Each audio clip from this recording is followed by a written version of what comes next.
Hello there, and welcome to our channel, where curiosity finds a gentle pace and science is allowed to wander without hurry. Tonight, we're going to take a long, steady drift into one of the most haunting questions humans have ever whispered to themselves. What if the very first civilization on our planet didn't disappear at all but still exists right now, living not on land but beneath the ocean? It sounds like a story meant for myth or fantasy, but the more you let the idea rest in your mind, the more it begins to feel like a question worth taking seriously. Before we go any further, I'd like to ask you something simple. Where are you listening from tonight? Are you close to the coast, where the air sometimes tastes faintly of salt, or far inland, where the sea feels like a distant thought more than a daily presence? And when was the last time you stood by water and wondered what might be below its surface? We've all had that moment, whether staring into the dark of a lake, or leaning over a pier, or even just watching waves gather and fall. There's a quiet sense of mystery in that hidden world, and it's easy to imagine that something older and more complicated than fish and currents could be waiting down there. And if you find this kind of slow, unfolding journey comforting, I'd be grateful if you left a like or subscribed. It helps this small corner of calm find others who may need it. I promise nothing here is rushed, nothing is loud, and nothing will demand too much of you, just ideas carried gently forward like the tide. So let's begin, not with answers but with questions. What if the first attempt at organized human life didn't rise on dry land, but in the shallow waters of a coast that was later swallowed by the sea? What if the descendants of those people didn't vanish when the water rose, but instead learned to adapt? When land-based cultures spread across deserts and plains, could there have been another path, one that slipped beneath the waves and never came back up? The thought is easier to entertain when you remember how little we really know about the ocean. Nearly 3/4 of the Earth is covered by it, and yet more than 80% of its floor is still unmapped, unobserved, unvisited. We have clearer images of Mars, a planet tens of millions of kilometers away, than we do of the ridges and valleys beneath our own waves. When something as close and constant as the ocean can remain so hidden, it's not unreasonable to wonder whether an entire history could be preserved down there, beyond our view. And humans have always suspected as much. Stories about sunken worlds are scattered through nearly every tradition. In Greece, there was Atlantis, a place of great knowledge swallowed by the sea. In India, tales describe cities taken by the tide, their tops visible just below the surface on clear days. In the Pacific, many islands carry oral histories about lands that once stood above water, but are now far beneath it. Whether or not these stories come from actual memory of ancient floods, they show a consistent theme. The sea does not simply erase, it hides. Standing on a shoreline thousands of years ago, it must have felt like the ocean could keep any secret. Without diving gear, without cameras, without sonar, people could only guess what was beneath the surface.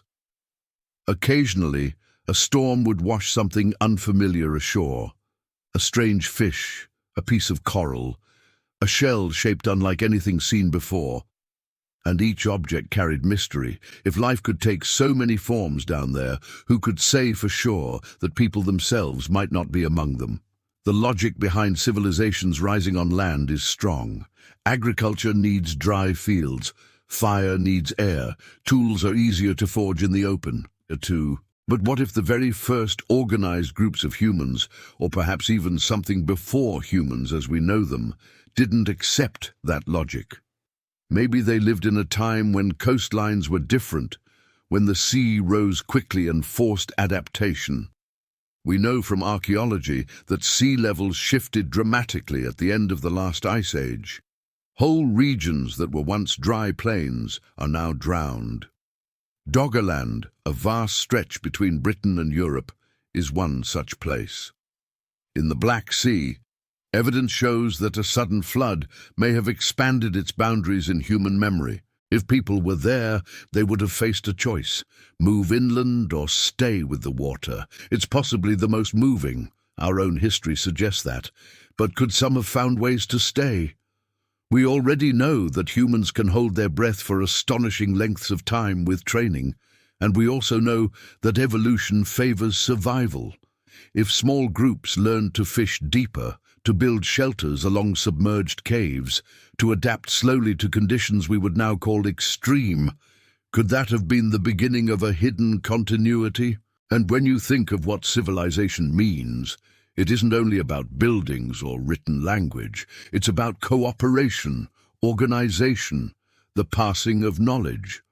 Those things can exist in many forms. If an early group organized beneath the sea, perhaps using the natural architecture of coral reefs, kelp forests, or submerged ridges, we would not easily recognize it as a city. We'd expect stone walls and clear streets, but maybe their version of a settlement would blend so naturally with the environment that even if we stumbled across it, we might not know what we were seeing. This possibility grows sharper when you consider how the ocean limits our perspective. Below 200 meters, sunlight disappears. The deep sea is a world of darkness broken only by bioluminescence. Pressure increases rapidly, making exploration costly and difficult. Communication is tricky too, since radio waves fade quickly underwater. We've only managed to visit a fraction of that world with remote vehicles and submersibles, and even then, usually for short stretches of time. The rest remains hidden by sheer inaccessibility. The thought that an ancient civilization might still exist down there depends partly on that inaccessibility. It would explain why we haven't found evidence, why archaeology on land seems more complete, while underwater it feels like we've only scratched the surface. If they survived by integrating with the ocean, their technology wouldn't look like ours. It wouldn't produce the same ruins or artifacts. Perhaps it would leave almost no trace visible to us, except in the rare instance when storms or tectonic shifts brought something closer to the surface. Even if you don't believe in such a possibility, it's worth reflecting on why humans keep returning to it. We tell these stories again and again, not only because we fear loss, but because the ocean feels like an alternate history, waiting just out of sight. It's a mirror that refuses to show its reflection until we find a way to look properly. And each time sonar maps reveal unexpected shapes or divers stumble on submerged structures, our imagination leaps to fill the gaps. Now imagine for a moment what life would be like for such a civilization. Light wouldn't be their guide, so perhaps sound would shape everything. Whales and dolphins already use echoes to build mental maps of their world. Maybe these people would too, sending clicks or hums through the water to sense their surroundings. Vision might evolve differently, or be supported by bioluminescent communication, like patterns flashing across skin the way squids and cuttlefish already do.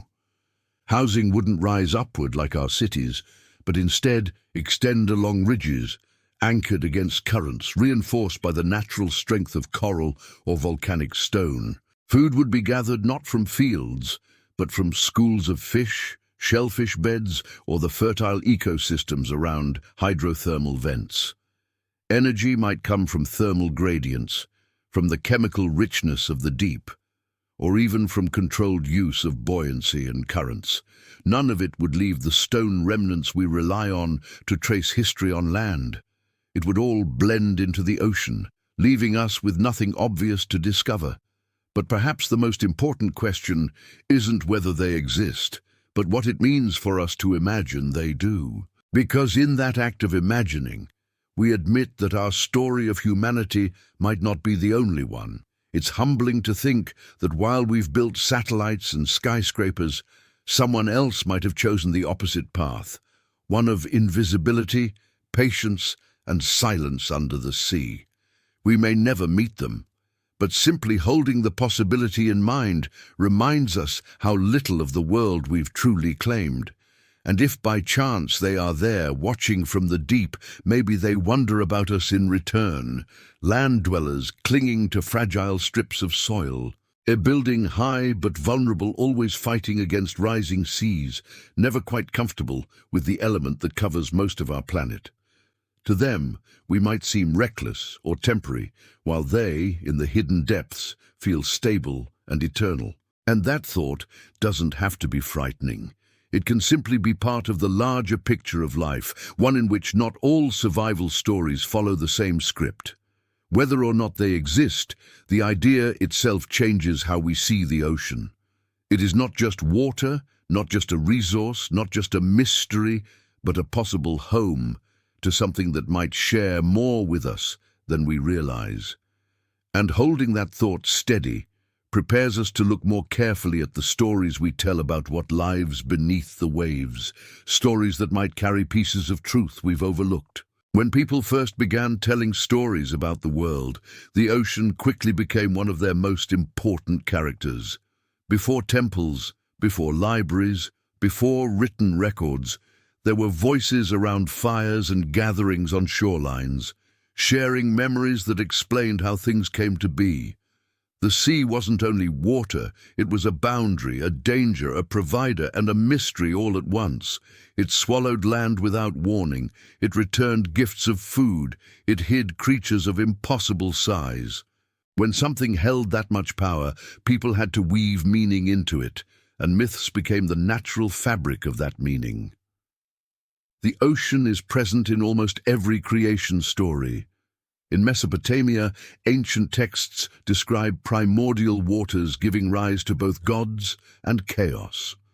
In Egypt, the waters of Nun were said to exist before all else, out of which the first mound of creation rose. In Polynesian traditions, the sea is not background, but kin, full of deities who guide and sometimes trick mortals. The Hebrew Bible begins with the Spirit moving across the waters, a sign that chaos and creation are inseparably tied to the deep. Again and again, water is the canvas on which beginnings are painted. If myths preserve fragments of memory, then perhaps these stories remember more than we usually admit. We know now that floods did happen. Ice melted at the end of the last glacial maximum. Seas rose hundreds of feet, and coastlines changed dramatically. To people living through that time, it must have felt like the world itself was unraveling. Villages lost to waves, fertile land gone in a single generation, families displaced with nowhere to return. Those experiences would demand explanation, and explanation turned into a story. But stories are rarely only explanations. They are also memory-coded in language and metaphor. Maybe when people told of a city swallowed by the sea, they weren't just warning against arrogance or paying respect to gods. Maybe they were also recalling real neighbors who vanished when the tide rose. Perhaps they remembered structures visible beneath the water when the sun was right, or fragments of walls brought up in nets. In that way, myth becomes less like fantasy and more like a memory held in symbolic form, easier to pass down over centuries. Think about the legend of Atlantis. Most people know it as the archetype of a lost civilization beneath the ocean. But in its earliest version, recorded by Plato, it wasn't meant as a fairy tale. It was described as a real place, an island empire that fell to the sea in a single night. Whether Plato borrowed the story, invented it, or remembered echoes of older floods, the fact remains that the tale resonates because it matches a pattern humans recognize. Water takes, and when it does, it hides what it takes. And it isn't just Greece. In India, off the coast of Gujarat, sonar scans have revealed structures that some researchers believe could be remnants of an ancient city submerged thousands of years ago. In Japan, near Yonaguni, divers found what looks like stepped pyramids and terraces beneath the waves. Debates rage about whether these are natural formations or evidence of human construction, but the fact that they inspire debate at all shows how ready we are to link submerged structures to old myths.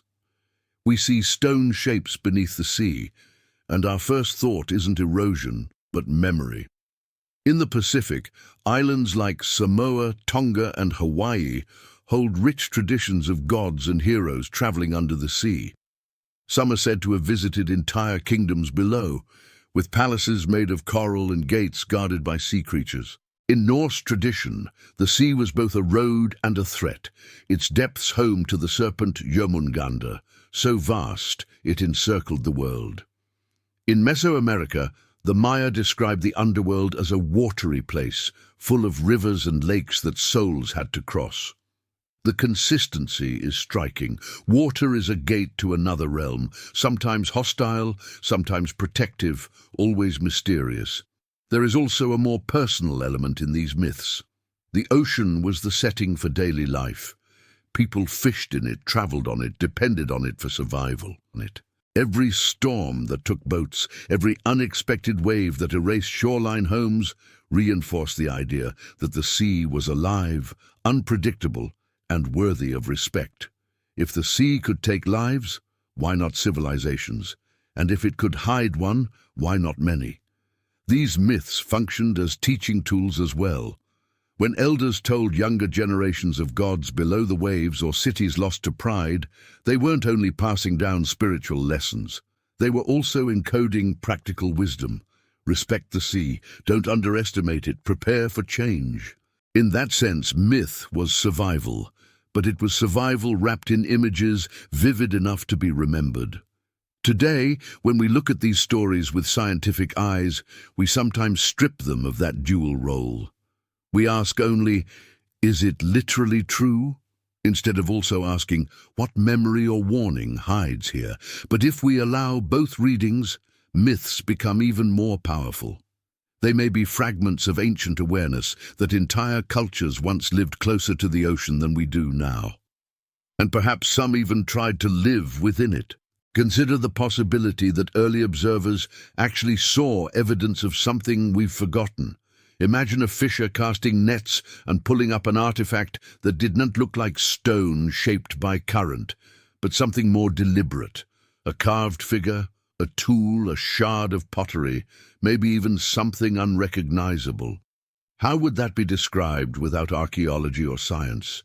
It would become a story, and stories would grow as they were told and retold until what began as a fragment became a myth of whole cities beneath the sea. And if we step back further, the ocean itself invites myth more than any other part of the world.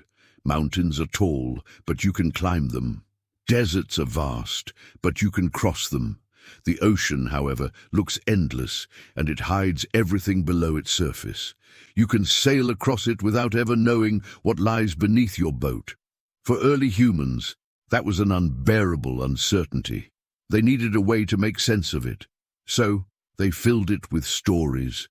And in some of those stories, civilizations thrived unseen. This is why even today, when science has given us submarines and sonar, we still find ourselves fascinated by the idea of underwater cities. Every documentary about the deep sea, every sonar anomaly, every diver who finds something unexpected feels like an invitation to imagine. We may no longer believe in sea gods as our ancestors did, but we carry the same impulse.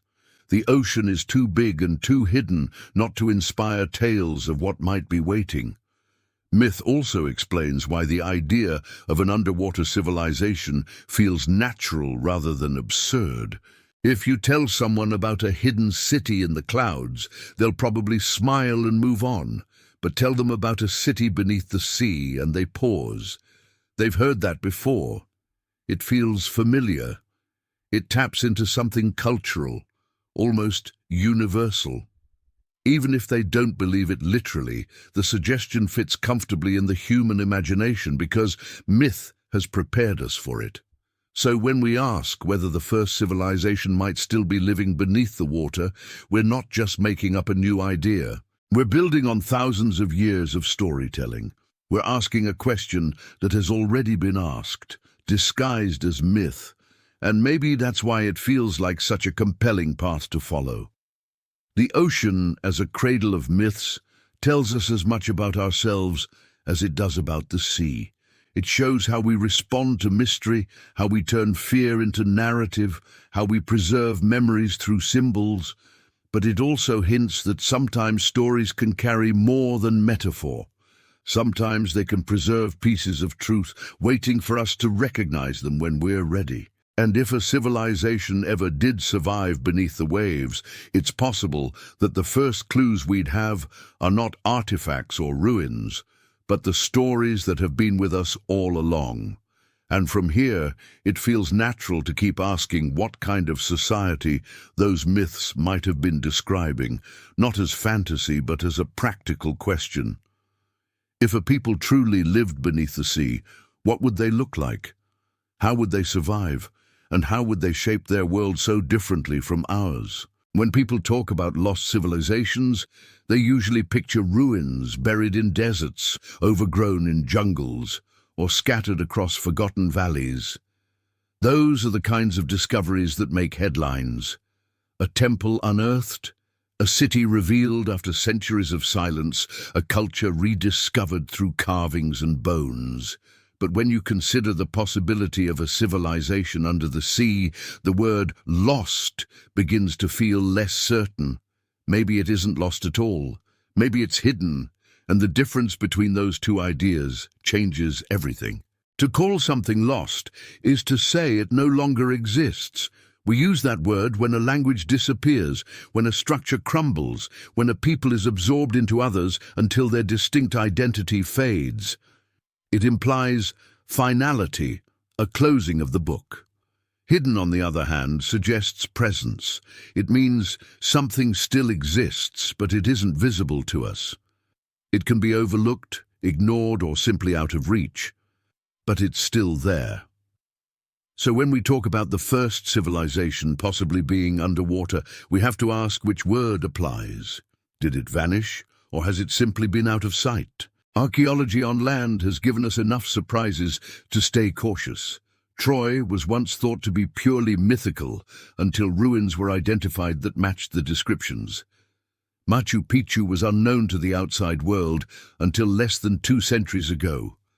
Entire networks of cities in the Amazon have only recently been detected with LiDAR technology, showing that human settlement there was far more complex than previously assumed. If these examples exist on land, where we have walked, built, and farmed for millennia, imagine what might remain undiscovered beneath thousands of feet of water. And it isn't just about the ocean hiding physical remains. Cultures can become hidden in more subtle ways. Oral traditions can be dismissed again, and eventually ignored until rediscovered generations later. Symbols can be misunderstood. Languages can hold clues that only make sense once you compare them to others. What looks lost might only be hidden in plain sight, waiting for context. So, if an early civilization adapted to life underwater, its traces may not look like the ruins we expect. They may not be stone walls or metal tools, but something integrated with the environment, invisible to us because we aren't trained to see it. The ocean itself is excellent at keeping secrets.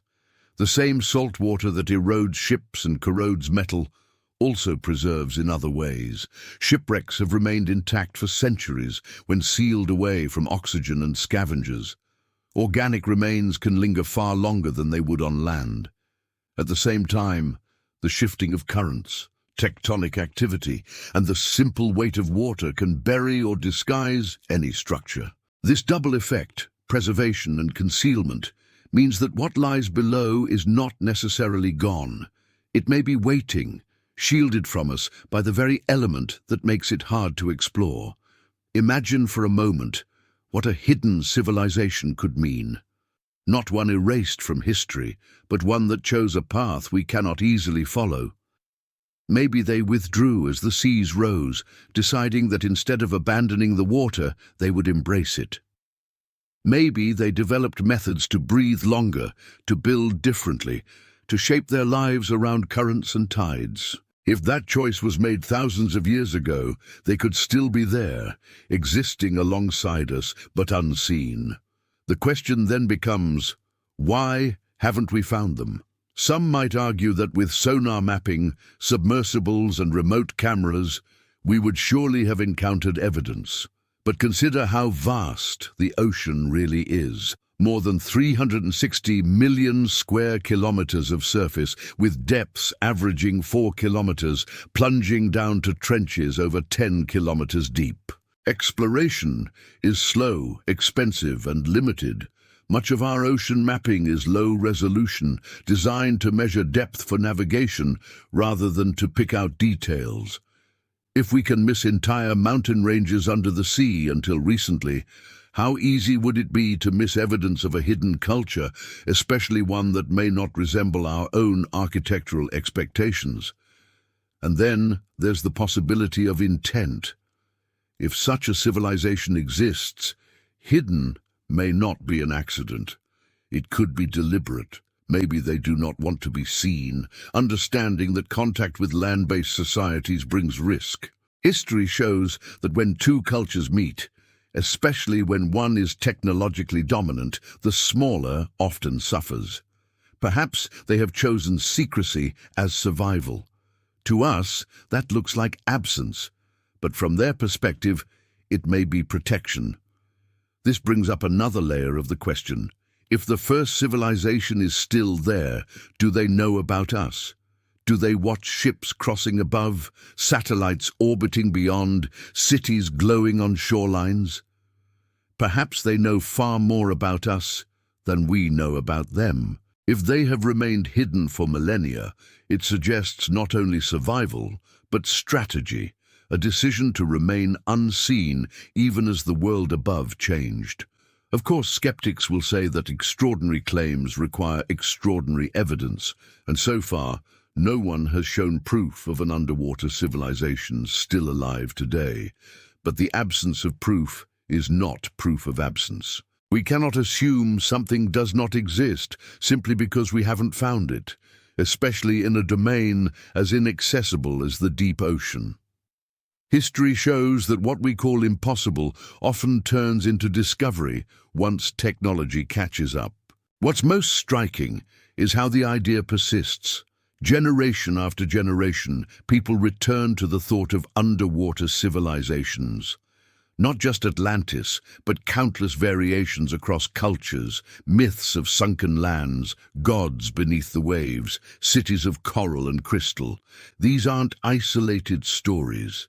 They form a global pattern, suggesting that humanity has always carried a suspicion that something is hidden down there. And even today, modern encounters feed that suspicion. Strange sonar readings, unidentified objects tracked, moving in ways we don't fully understand, structures glimpsed on seafloors that spark debate about whether they're natural or human-made. Most of these cases remain unresolved, and science demands caution. But each one adds fuel to the possibility that not everything is as empty as we assume. There's also the question of scale. We tend to imagine civilizations as vast empires, but they don't need to be. The first steps into organized life could have been small, compact, maybe even nomadic. If such a group learned to thrive underwater, their society might not look like sprawling cities. It could look like clusters of communities adapted to their environment. That would make them even harder to detect. Think of how little we actually need to call something a civilization: cooperation, shared knowledge, continuity across generations. Those qualities don't require skyscrapers or stone monuments. They require survival and memory. If people beneath the sea have those, they qualify as much as we do, even if their technology and culture look nothing like ours. So when we ask whether they are lost or hidden, maybe the better question is how we define discovery. If they are there, they may not want to be discovered. If they are gone, their traces may still shape our myths, our fears, our imaginations. Either way, the ocean is not empty. It carries memory, it hides secrets, and it forces us to confront how little we truly know. And from this point, it becomes natural to consider what tools and ideas we use to listen to the sea, how we try to sense its language, and whether those attempts have already given us hints of something more. When we try to imagine what it would be like for a civilization to live underwater, one of the first questions that comes up is how they would communicate. We're so used to the idea of language as spoken sound that it's easy to forget how sound behaves differently in water. The ocean doesn't carry words the way air does. It bends them, muffles them, and stretches them across distances in ways that can feel both alien and surprisingly efficient. If we want to picture what life below the surface might look like, we first need to understand how water itself becomes part of language. The ocean is filled with voices already. Whales send songs that can travel hundreds of kilometers, low-frequency calls so powerful that they pass through entire basins. Dolphins click and whistle in rapid bursts, bouncing sound off objects to create mental maps.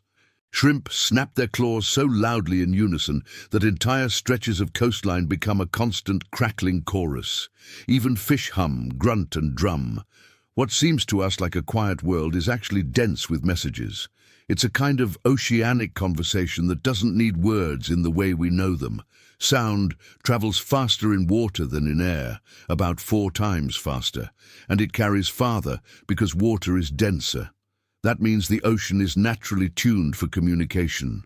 If an early civilization adapted to life there, it would make sense for them to rely heavily on sound, but not necessarily in human speech form. Instead of vowels and consonants carried on breath, they might use pulses, hums, or patterns of rhythm. Language could be less about the exact shape of a word and more about the timing, tone, and duration of a signal. We've already seen hints of how this could work in our own species. Divers communicate through hand signals because speech is difficult. But free divers often describe the way the ocean itself feels like a conversation partner. The sound of waves above, the crack of distant ice, the calls of whales, all of these layer together into something that feels like a language you can sense more than translate. And when humans first invented instruments, many of them imitated water sounds, flutes mimicking currents, drums echoing waves. Perhaps the roots of our music come from listening to the sea. For an underwater society, communication might not even stop at sound. Light becomes scarce in the deep, but bioluminescence takes its place. Countless species glow, flash, or shimmer to signal one another. Squid change patterns on their skin with breathtaking speed, using color not just for camouflage, but to send messages. If a civilization evolved alongside these cues, they might combine sound and light into a dual system. A pulse of vibration matched with a flicker of glow could carry layers of meaning far richer than our speech. This blending of senses could also explain why myths often describe undersea kingdoms as glowing, shimmering, or filled with strange music. Perhaps those stories remember the impression of bioluminescence and sound intertwined, passed down through encounters long forgotten. What humans described as songs of mermaids might have been the memory of complex communication that didn't fit into the categories of language they knew. Our attempts to listen to the ocean today often reveal mysteries we can't explain. Scientists record unidentified low-frequency sounds, some so powerful that they can be heard across entire oceans. One famous example is the bloop, a sound picked up in the late 1990s that initially baffled researchers. Later explanations suggested it was ice fracturing, but the fascination remained. People were drawn to the idea that maybe it was something alive, something massive, speaking in a frequency too deep for us to imagine. Whether or not the bloop was biological, it reminded us that the sea still speaks in voices we don't fully understand. And if it does, then perhaps we're overhearing fragments of communication not meant for us. Our microphones and hydrophones might have already brushed against signals from a hidden society without us realizing it. Communication underwater isn't only about survival, it's also about memory. Sound can be recorded, repeated, echoed. A civilization beneath the waves might pass down history through patterned vibrations, songs that hold generations of knowledge. Just as we once preserved our own traditions through oral storytelling before writing, they could do the same in acoustic form. Their libraries wouldn't be shelves of paper, but repertoires of sound, each rhythm a piece of collective memory. This idea isn't as far-fetched as it might sound. Many indigenous cultures on land still preserve knowledge through songlines, chants, and recitations. Those traditions show that memory encoded in rhythm and melody can survive for centuries. Underwater, where writing might not be practical, a sound-based system would make perfect sense, and if that sound were carried across long distances by water, entire communities could share it without needing to gather in one place. Consider also how tools might change the soundscape. We think of technology as mechanical, metallic, or digital, but underwater, it might be built to resonate. Structures could hum at specific frequencies, guiding people home like beacons. Currents passing through carved tunnels could produce tones that serve as markers. Objects designed not for visibility, but for acoustics, might be the foundation of their environment. To us, these would look like random rocks or ridges, but to them, they would be instruments of survival and communication. And then there is the silence. The ocean can be unbearably loud in storms, yet in its depths, it can also be so quiet that the smallest sound feels magnified. Silence itself might be part of their language, pauses carrying meaning just as much as signals. Perhaps the absence of sound in a moment communicates caution, respect, or reverence. In that way, their culture could be shaped not only by what is said, but by what is left unsaid. We shouldn't forget touch either. Currents, pressure, and vibration can be felt as well as heard. Dolphins sometimes use direct contact, rubbing against one another as a form of social communication. An underwater person could expand this into a tactile language, using pressure or motion to signal meaning. Sound, light, and touch might merge into a complex, multisensory communication system that we would struggle to interpret. And maybe that's why we haven't recognized them yet. If they speak in ways that don't match our assumptions, we wouldn't even know what to look for. A series of flashes or pulses could seem like nothing more than natural patterns to us. A sound could be dismissed as seismic activity. A vibration might be ignored as background noise.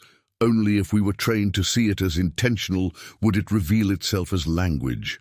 It's worth remembering that even with other species we know are intelligent, we still struggle to decode communication. Whale songs remain partly mysterious despite decades of study. Dolphin signals are only partly understood. Octopuses use colors and movements that we can describe but not fully translate. If we can't yet speak with the animals we share this planet with openly, it's no surprise that a hidden civilization might remain unheard. Yet, there's another perspective to consider. Maybe they understand us. Ships, engines, drilling. All of these create noise pollution that fills the ocean. Our presence is loud, constant, and often disruptive. If there is anyone down there, they would have no trouble knowing we exist.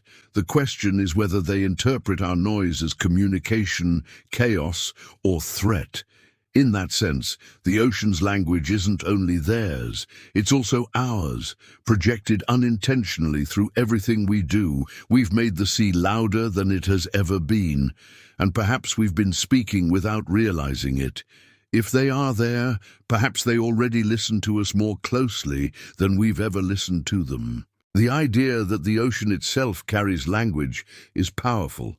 It means that to seek an underwater civilization isn't only to look for structures or artifacts, it's to listen differently, to pay attention to rhythms and patterns that might already be brushing past us. It means learning to treat sound as archive, as architecture, as map. And once you begin thinking that way, the ocean becomes less of an empty silence and more of a conversation we've only just started to notice. And that naturally leads us to wonder about the stories we've told of encounters with strange voices beneath the sea, stories that may not be mere fantasy, but echoes of something we once brushed against without recognizing. When we look back at the stories passed down from ancient cultures, we find a surprising number that describe not just water, but whole worlds beneath it. These aren't casual mentions or small details tucked into myths. They are central, recurring themes that suggest generations of people believed something significant was hidden below the surface. And while it's easy to dismiss them as metaphor or exaggeration, it's harder to ignore the way they appear across continents, across languages, and across eras that had no contact with each other. Take the flood stories, for example. Nearly every culture has one. In Mesopotamia, Gilgamesh learns of a great flood that wiped out humanity except for one survivor who built a boat. In the Hebrew tradition, Noah's Ark preserved life while waters covered the earth. In India, Manu is warned by a fish about rising waters and survives to restart civilization. In indigenous traditions across the Americas, floods play similar roles, washing away whole worlds before new ones begin. While these are often interpreted as morality tales or reflections of natural disasters, they also suggest a collective memory of rising seas, swallowing homes and lands. Now imagine you were part of a culture that lived near the coast during one of those events. As the sea took fields, villages, and forests, you would not only tell the story of survival, you would tell the story of what disappeared. And in retelling it, perhaps you would wonder whether those who didn't escape continued in some other form beneath the waters. It would be natural to imagine them not as erased, but transformed, living in a hidden world below. This transformation theme shows up again and again. Greek mythology gives us nereids, nymphs who live in palaces under the waves, each with distinct personalities and roles. The god Poseidon rules the depths from a grand hall built of coral and gems. In Hawaiian tradition, mo'o, water spirits tied to ponds, rivers, and the sea, are often described as shapeshifters who can live both above and below. In Japan, the legend of Urashima Taro tells of a fisherman who visits the dragon palace beneath the ocean, a place where time moves differently. When he returns, centuries have passed. It's tempting to dismiss these as symbolic, but when cultures half a world apart describe palaces beneath the sea, glowing cities and beings who live comfortably there, it suggests something more than coincidence. Perhaps they are cultural echoes of encounters with things that look like structures, lights, or people below the surface. Maybe the stories grew around real observations that couldn't be explained with the knowledge of the time, and the details are striking. Many of these tales describe materials that glow or shimmer. The dragon palace is filled with brilliance, the halls of Poseidon sparkle, the underwater worlds of Pacific traditions are lit by corals or pearls. To ancient people, this would be a natural way to describe bioluminescence, fish that emit light, corals that glow, organisms that shimmer in the dark. These would create the impression of a city illuminated from within. Told through myth, they become palaces and jewels, but the root image may come from real encounters with luminous life beneath the waves. Time distortion also appears often. In the Japanese story, hours below equal centuries above. In Celtic legends of Tir na Nog, the land under the waves, time also moves differently. In Greek accounts of undersea visits, mortals often return confused about how much time has passed. This could be symbolic, of course, but it could also reflect the genuine disorientation of being in an environment without sun or moon, where the normal markers of time vanish. For people whose entire lives depended on the rhythm of day and night, entering a space where those rhythms were absent would have felt like stepping outside of time itself. And then there are the stories of human contact. Fishermen pulled below the waves, travelers invited into banquet halls, heroes who marry daughters of sea gods. These aren't just metaphors for death or imagination. They're structured as encounters with dialogue, exchange, and consequence. The sea isn't presented as empty, it's presented as inhabited. Consider, too, the archaeological hints that align with these myths. Off the coast of India, near Dwarka, divers have found submerged structures that resemble city walls and temples. Carbon dating of material suggests they could be thousands of years old, older than many known urban centers on land. In Japan, at Yonaguni, the massive underwater formations look so much like terraces and steps that debates still rage about whether they are natural or human-made. In the Mediterranean, fragments of stone roads and columns have been found in places now deep underwater. Each discovery reinforces the idea that human settlement once existed, where seas now rule. What if myths are not just stories, but cultural memories of these very events? Imagine a coastal city gradually overtaken by water. The first generation warns the next, the second warns the third. By the 10th generation, the story has transformed into a myth about gods taking the city below. But the kernel of truth remains. People once lived there, and some of them may still. It's also worth thinking about how ancient people interacted with the sea in ways we often underestimate. Today, we treat diving as recreation or specialized research. But pearl divers, sponge divers, and fishers in many cultures could stay underwater for minutes at a time, generation after generation. Some indigenous groups have adaptations that allow for longer breath-holding and greater tolerance to pressure. If you imagine those abilities pushed further, perhaps supported by gradual environmental changes, the idea of people adapting more fully to the ocean begins to feel less impossible. In myths, these divers often become transformed beings, half human, half other: mermaids, selkies, sirens, naga, mo'o, all of them human-like but adapted for water. Skeptics say these are just symbolic creatures, but they could also be cultural memories of people who lived closer to the water than we do now. Perhaps even people who chose to remain in it longer than land-based cultures thought possible. And if such people existed, even in small numbers, the ocean itself could have hidden them over time. Storms, rising seas, shifting coasts, all of it could erase their traces on land. But beneath the water, they could continue, remembered in myths as half human, half legend. The universality of these myths is what makes them hard to dismiss. We're not talking about one isolated story. We're talking about a pattern so consistent it appears across the globe. Undersea palaces, glowing cities, transformed beings, time distortion, human contact. Cultures separated by oceans describe the same motifs. Either humanity collectively invented the same symbols, or they were all responding to real experiences. And if they were real experiences, the simplest explanation is that something was actually there. Today, when we revisit these stories, we often filter them through modern eyes. We want proof, artifacts, photos. But myths are a kind of proof too. Not of exact details, but of persistent memory. They show what mattered enough to be told again and again. If entire civilizations were lost beneath the waves, these stories might be the only surviving evidence. So, when we think about a first civilization still alive underwater, these myths are more than background decoration. They're the starting point. They suggest that humans have always suspected we are not the only organized beings on this planet, that maybe someone else took a different path and chose the depths instead of the land.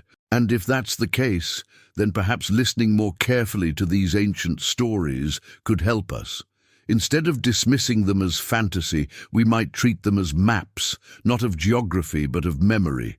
Maps pointing below the surface, urging us to look where we usually don't, and reminding us that our ancestors may have known more about the ocean's secrets than we allow ourselves to believe. And from here, it feels natural to wonder why we dream so often of cities beneath the sea. Why this image stays with us even in modern times, appearing in books, films, and art, as if it were a memory resurfacing rather than an invention. There's a reason the idea of an underwater city keeps appearing in human imagination. Even when myths fade, the image remains. Artists paint it, writers describe it, filmmakers build whole worlds around it. When you think of Atlantis, you're not picturing ruins scattered on the seabed. You're picturing glowing towers, streets of coral, domes that keep out the water, and people moving gracefully where we could barely survive. Something about that vision pulls at us. It's worth asking why. Part of it comes from the way the sea feels unfinished to us. We've mapped continents, charted skies, even put rovers on Mars. But the ocean is still mostly unknown. It's a frontier we live beside every day, without claiming to understand. Cities beneath the sea give form to that unknown. They take the mystery and shape it into something we can imagine, a reminder that the dark isn't empty, it's simply hidden. There's also the psychological pull of reversal. On land, our cities dominate. They rise above ground, tall enough to be seen from miles away, glowing at night as if to declare that we've mastered the surface. Underwater, we can't replicate that in reality, so we build it in our minds. The thought of a city beneath the waves flips the usual hierarchy. It suggests that maybe we're not the masters after all, that someone else could be thriving in the element we can only borrow for minutes at a time. And then there's the appeal of contrast. Our world is noisy, bright and crowded. The sea in our imagination is quiet, shadowed, expansive. Dreaming of underwater cities is like dreaming of balance. They become symbols of harmony, of life built not in defiance of nature, but woven into it. Streets blending with coral reefs, lights glowing softly like jellyfish, communities moving with the current instead of against it. Whether such a vision is realistic doesn't matter as much as the fact that it speaks to something we feel missing in our own cities. Science fiction and fantasy have taken these ideas and given them endless variations. In stories, undersea societies are sometimes utopias, where people live peacefully in tune with their environment. Other times, they're dystopias, filled with secrets, guarded against outsiders, holding grudges against the surface. Both versions reflect our own anxieties. The utopian image shows our longing for a better way to live. The darker version shows our fear that if such people exist, they might judge us harshly for what we've done to the planet. It isn't just modern fiction that shows this. Ancient art often hinted at similar dreams. Mosaics from Greece and Rome depicted sea gods with elaborate underwater halls. Carvings in Asia showed dragons ruling beneath rivers and seas.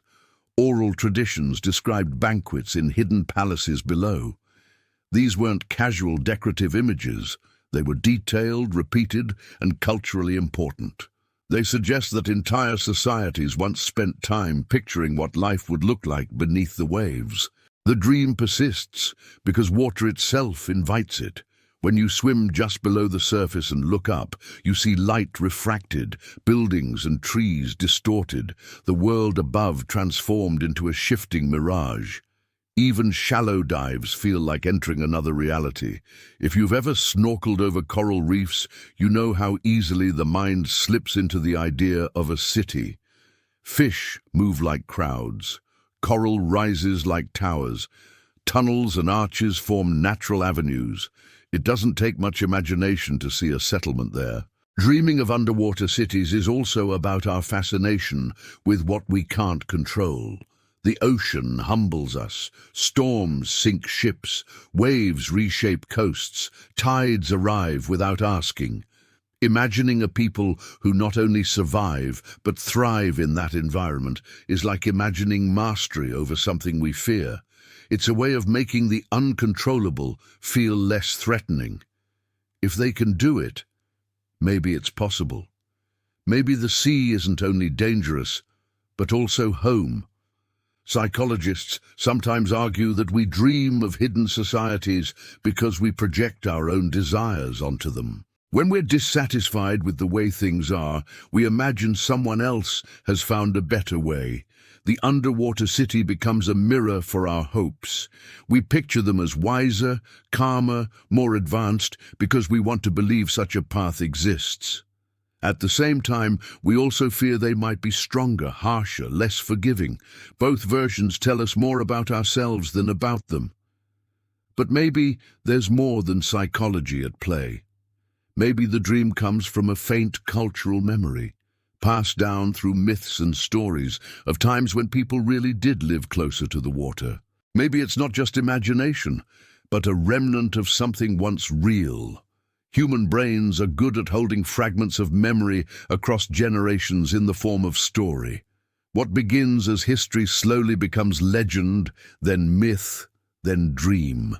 The persistence of underwater cities in our imagination might be evidence of that long memory, refusing to fade completely. There's another angle too. Cities beneath the sea represent a kind of boundary crossing. They remind us that life isn't limited to what we know. We look at the ocean and think of it as unlivable, but our dreams insist otherwise. They whisper that maybe the limits aren't as fixed as we believe. That thought is both unsettling and comforting. Unsettling because it challenges our place as the dominant species. Comforting because it suggests resilience, the possibility that life finds a way even in places we can't. Art often reveals how deep this fascination runs. Painters have filled canvases with visions of glowing domes beneath the sea. Filmmakers create whole franchises around civilizations like Atlantis. Writers return again and again to the image of coral palaces and forgotten cities. Even video games let players wander through imagined ruins or thriving undersea worlds. The repetition matters. It means we keep needing to see it, to test the image against our imagination, to remind ourselves of what might be possible. And when you look at how children respond to the idea, it becomes even clearer. Ask a child to imagine mermaids or hidden kingdoms, and they'll accept it easily. The sea already feels magical to them, filled with creatures stranger than any fairy tale. Glowing jellyfish, enormous whales, fish that look like living rainbows. Adding cities to that mix feels natural, not extraordinary. Perhaps that openness shows how deeply rooted the dream is. It doesn't take convincing. It feels obvious.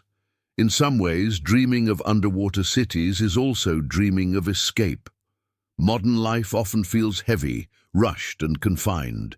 The ocean promises space, calm, and a different rhythm. Picturing a society beneath the sea is a way of imagining a fresh start.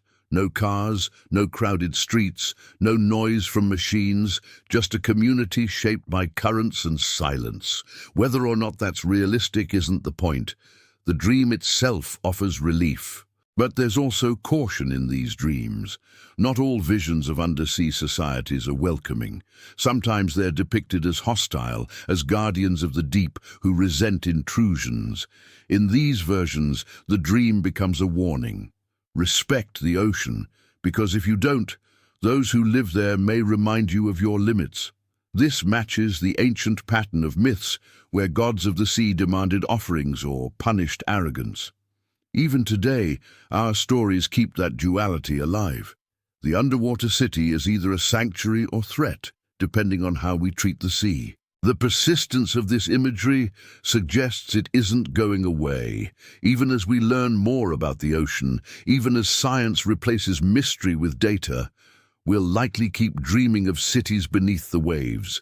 Because the dream isn't only about the ocean, it's about us. It's about the human need to imagine other ways of living, other possibilities for survival, other communities that reflect our hopes and fears. The ocean just happens to be the perfect canvas for it. And if you follow that thought further, it naturally leads to the practical side of the question. If we dream of these cities so persistently, what would it actually take for them to exist? Not in fantasy, but in physical reality. What challenges would need to be overcome? And what would life look like in the silent blue depths?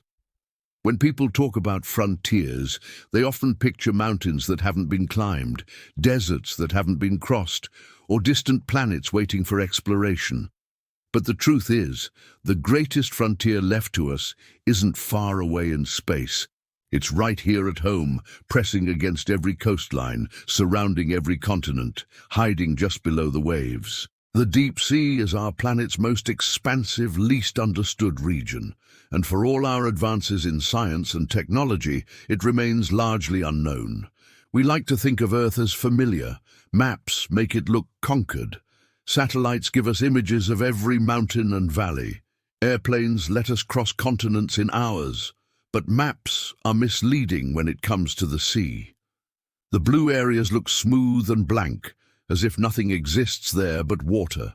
In reality, the ocean floor is full of mountains taller than Everest, trenches deeper than anything on land, ridges that stretch farther than any highway we've ever built. It's a landscape more dramatic than any we've seen, and yet we've barely begun to study it. Explorers in the 19th century estimated the ocean's depth by lowering weighted ropes over the side of ships. Even then, they found drops so extreme they couldn't measure them with the tools they had. Today, we use sonar and satellites, but even those give us only rough outlines. Imagine trying to understand a mountain range by running your fingers across a blanket draped over it. That's how our maps of the ocean floor look. We can guess the shape, but the details are still hidden. The sheer scale of the deep sea is part of the reason we know so little. It covers more than 2/3 of the planet, with average depths around 4 kilometers and trenches that go down more than 10. If you drained the oceans, you would see a landscape so vast and rugged it would dwarf everything we know on land. Exploring all of it would take centuries, even with the best machines. And yet, for all its inaccessibility, the deep sea isn't empty. It's bursting with life in forms we're only starting to understand. Entire ecosystems thrive around hydrothermal vents, where superheated water gushes from the Earth's crust. Strange creatures glow in the darkness, using light to hunt, attract mates, or confuse predators. Some animals survive pressures that would crush submarines. Others live for centuries, growing slowly in the cold. Each discovery reminds us that our assumptions about what's possible are often wrong. This is why calling the deep sea Earth's final frontier feels so accurate. It isn't just unexplored space. It's a reminder that mystery still exists here, that we don't need to look to Mars or Europa to find the unknown. It's waiting in our own backyard, beneath the surface of the water we pass by every day. But here's where the question of a hidden civilization becomes sharper.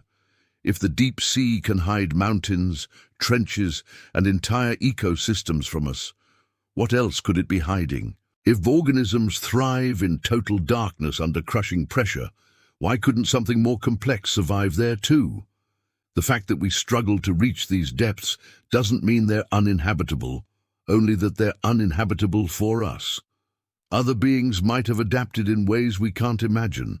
People often compare ocean exploration to space exploration, and the comparison works both ways. Space is vast, hostile, and expensive to reach. So is the deep sea. Both require technology to survive even briefly. Both spark imagination about what kinds of life might exist. But the difference is distance.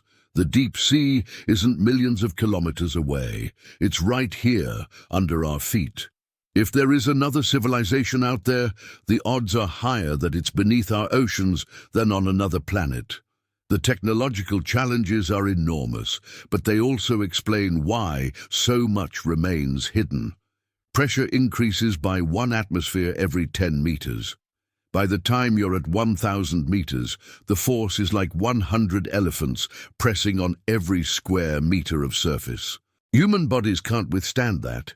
Even submarines need careful engineering. Most can't go beyond a few thousand meters.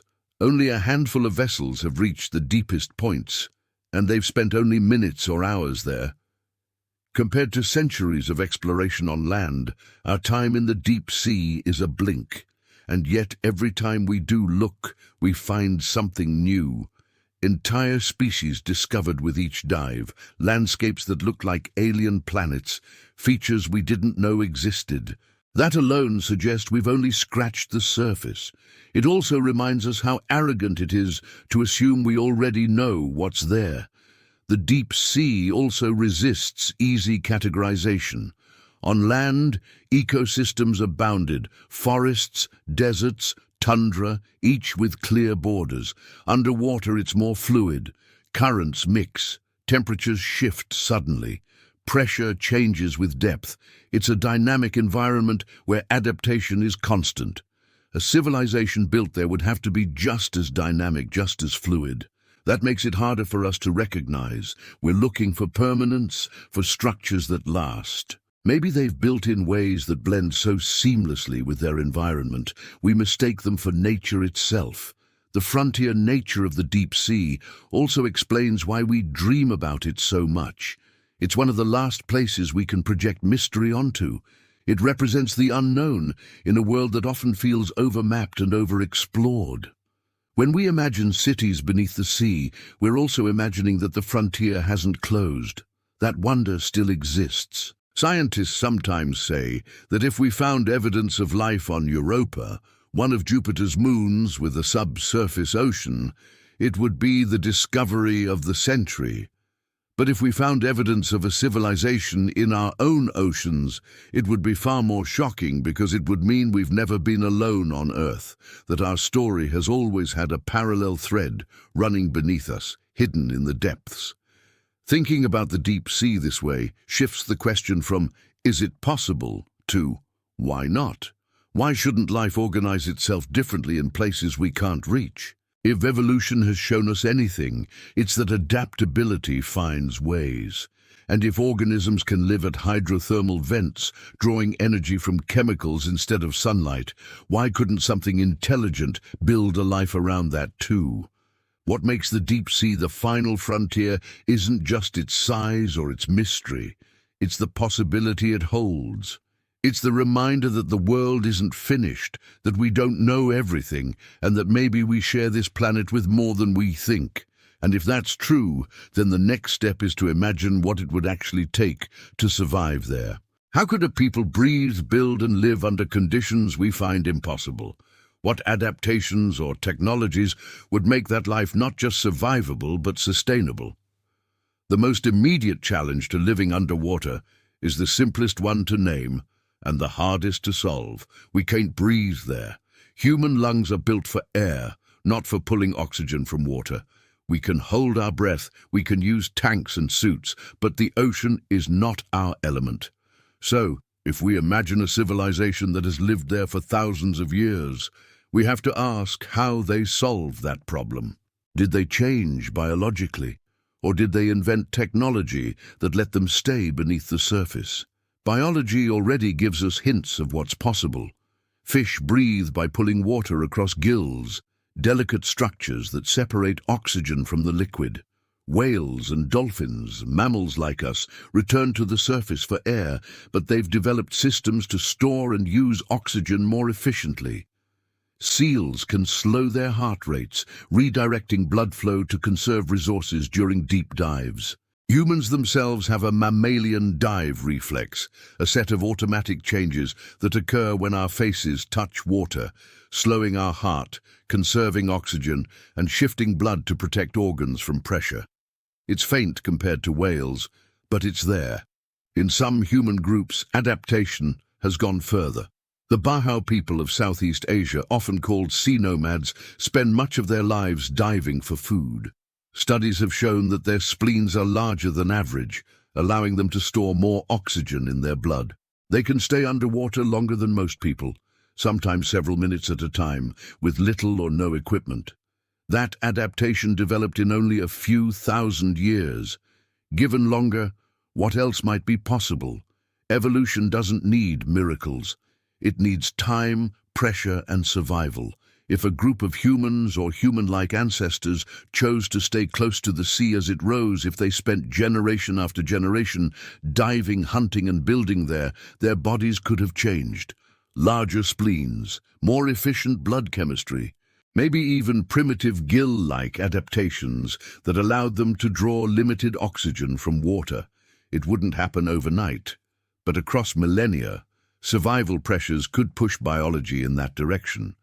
Of course, biology might not have been enough.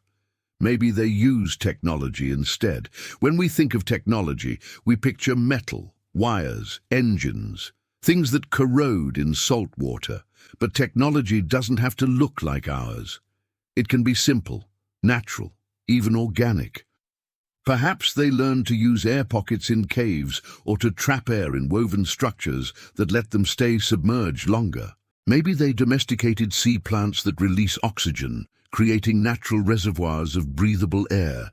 Even today, engineers experiment with artificial gills, devices that try to pull oxygen from water directly. If we're attempting it now, maybe others solved it long before. Another possibility is a blend of both, biology and technology working together. We already rely on tools to extend our biology.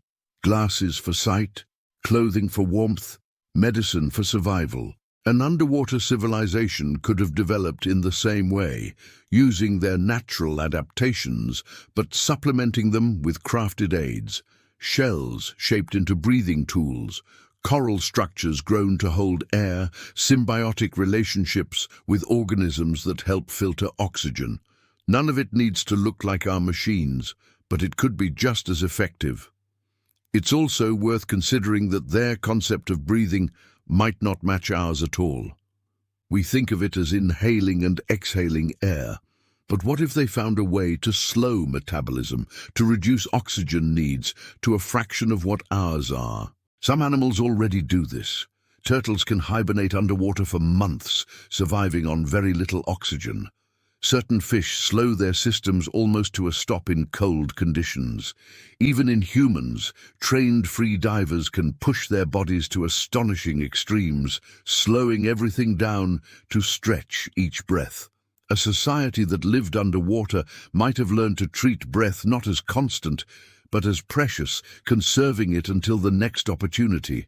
If they live in deeper regions, pressure itself changes the equation. Oxygen behaves differently under those conditions, and so do bodies. What kills us might not kill them if they've adapted to it. Perhaps they don't rely on air the way we do at all. Perhaps their entire chemistry shifted over time, drawing energy from sources we don't even consider. And if we imagine them as descendants of humans, the question becomes even sharper. Did they leave us behind, taking a different path when the seas rose? Or are they something older, a branch of life that split off before we even arrived, developing underwater while we developed on land? In that case, their solutions might be even more foreign to us, not lungs modified, but entirely different systems, forms of respiration we can't easily compare. Technology, too, invites speculation. When we picture underwater technology, we tend to think of submarines and domes. But those are our solutions, built from our perspective. Underwater technology might look like biology itself. Coral can be shaped, grown into structures. Kelp can be woven into strong, flexible walls. Shells and bones can form durable tools.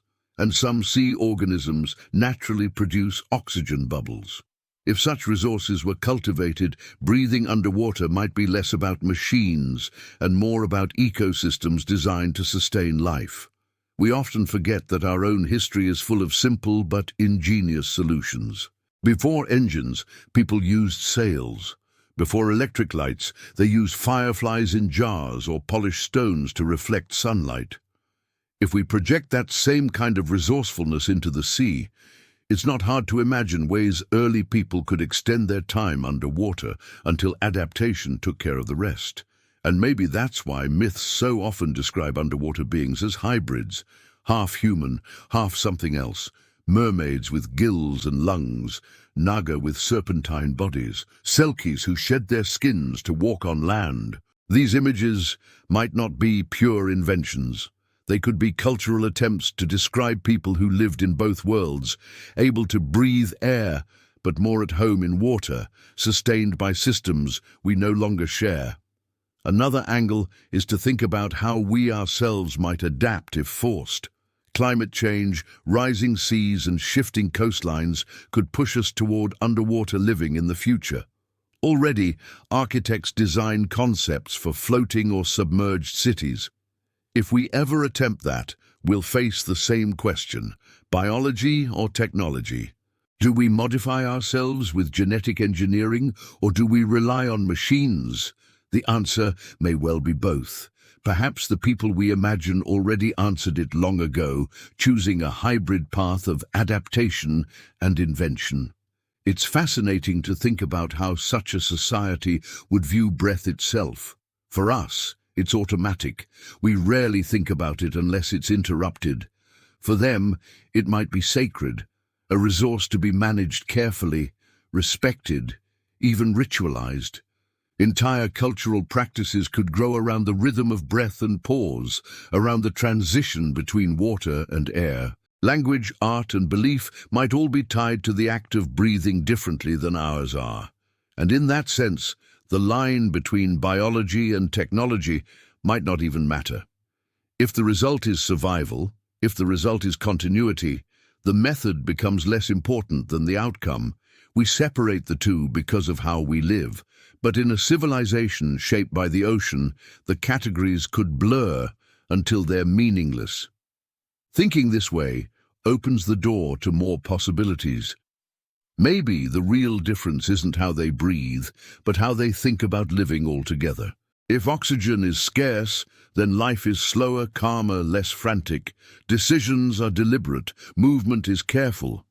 In a world where every breath counts, culture itself would reflect patience. What looks to us like silence might to them be wisdom. And once we accept that survival underwater is possible through biology, technology, or both, the next question becomes how such a society would grow. How would they build? How would they organize? How would they shape a world not above the waves but beneath them? The word Atlantis has become so woven into our language that it hardly feels like myth anymore. It's shorthand for any lost civilization, a symbol for hidden knowledge, a convenient metaphor whenever we want to talk about something powerful that slipped away. Yet, when Plato first wrote about it, he wasn't writing a fantasy story. He described it as history, a tale passed down through generations about a real place that flourished, then sank beneath the sea. Plato set the scene with care. He wrote that Atlantis lay beyond the Pillars of Hercules, which we now call the Strait of Gibraltar. It was described as an island larger than Libya and Asia combined, with advanced architecture, organized government, and a navy strong enough to challenge Greece itself. In his account, the city grew arrogant, angered the gods, and was swallowed by the ocean in a single day and night. Historians have argued for centuries about whether Plato invented the story as allegory or whether he was recording something he believed to be true. Some say he used it as a political lesson, a warning against hubris.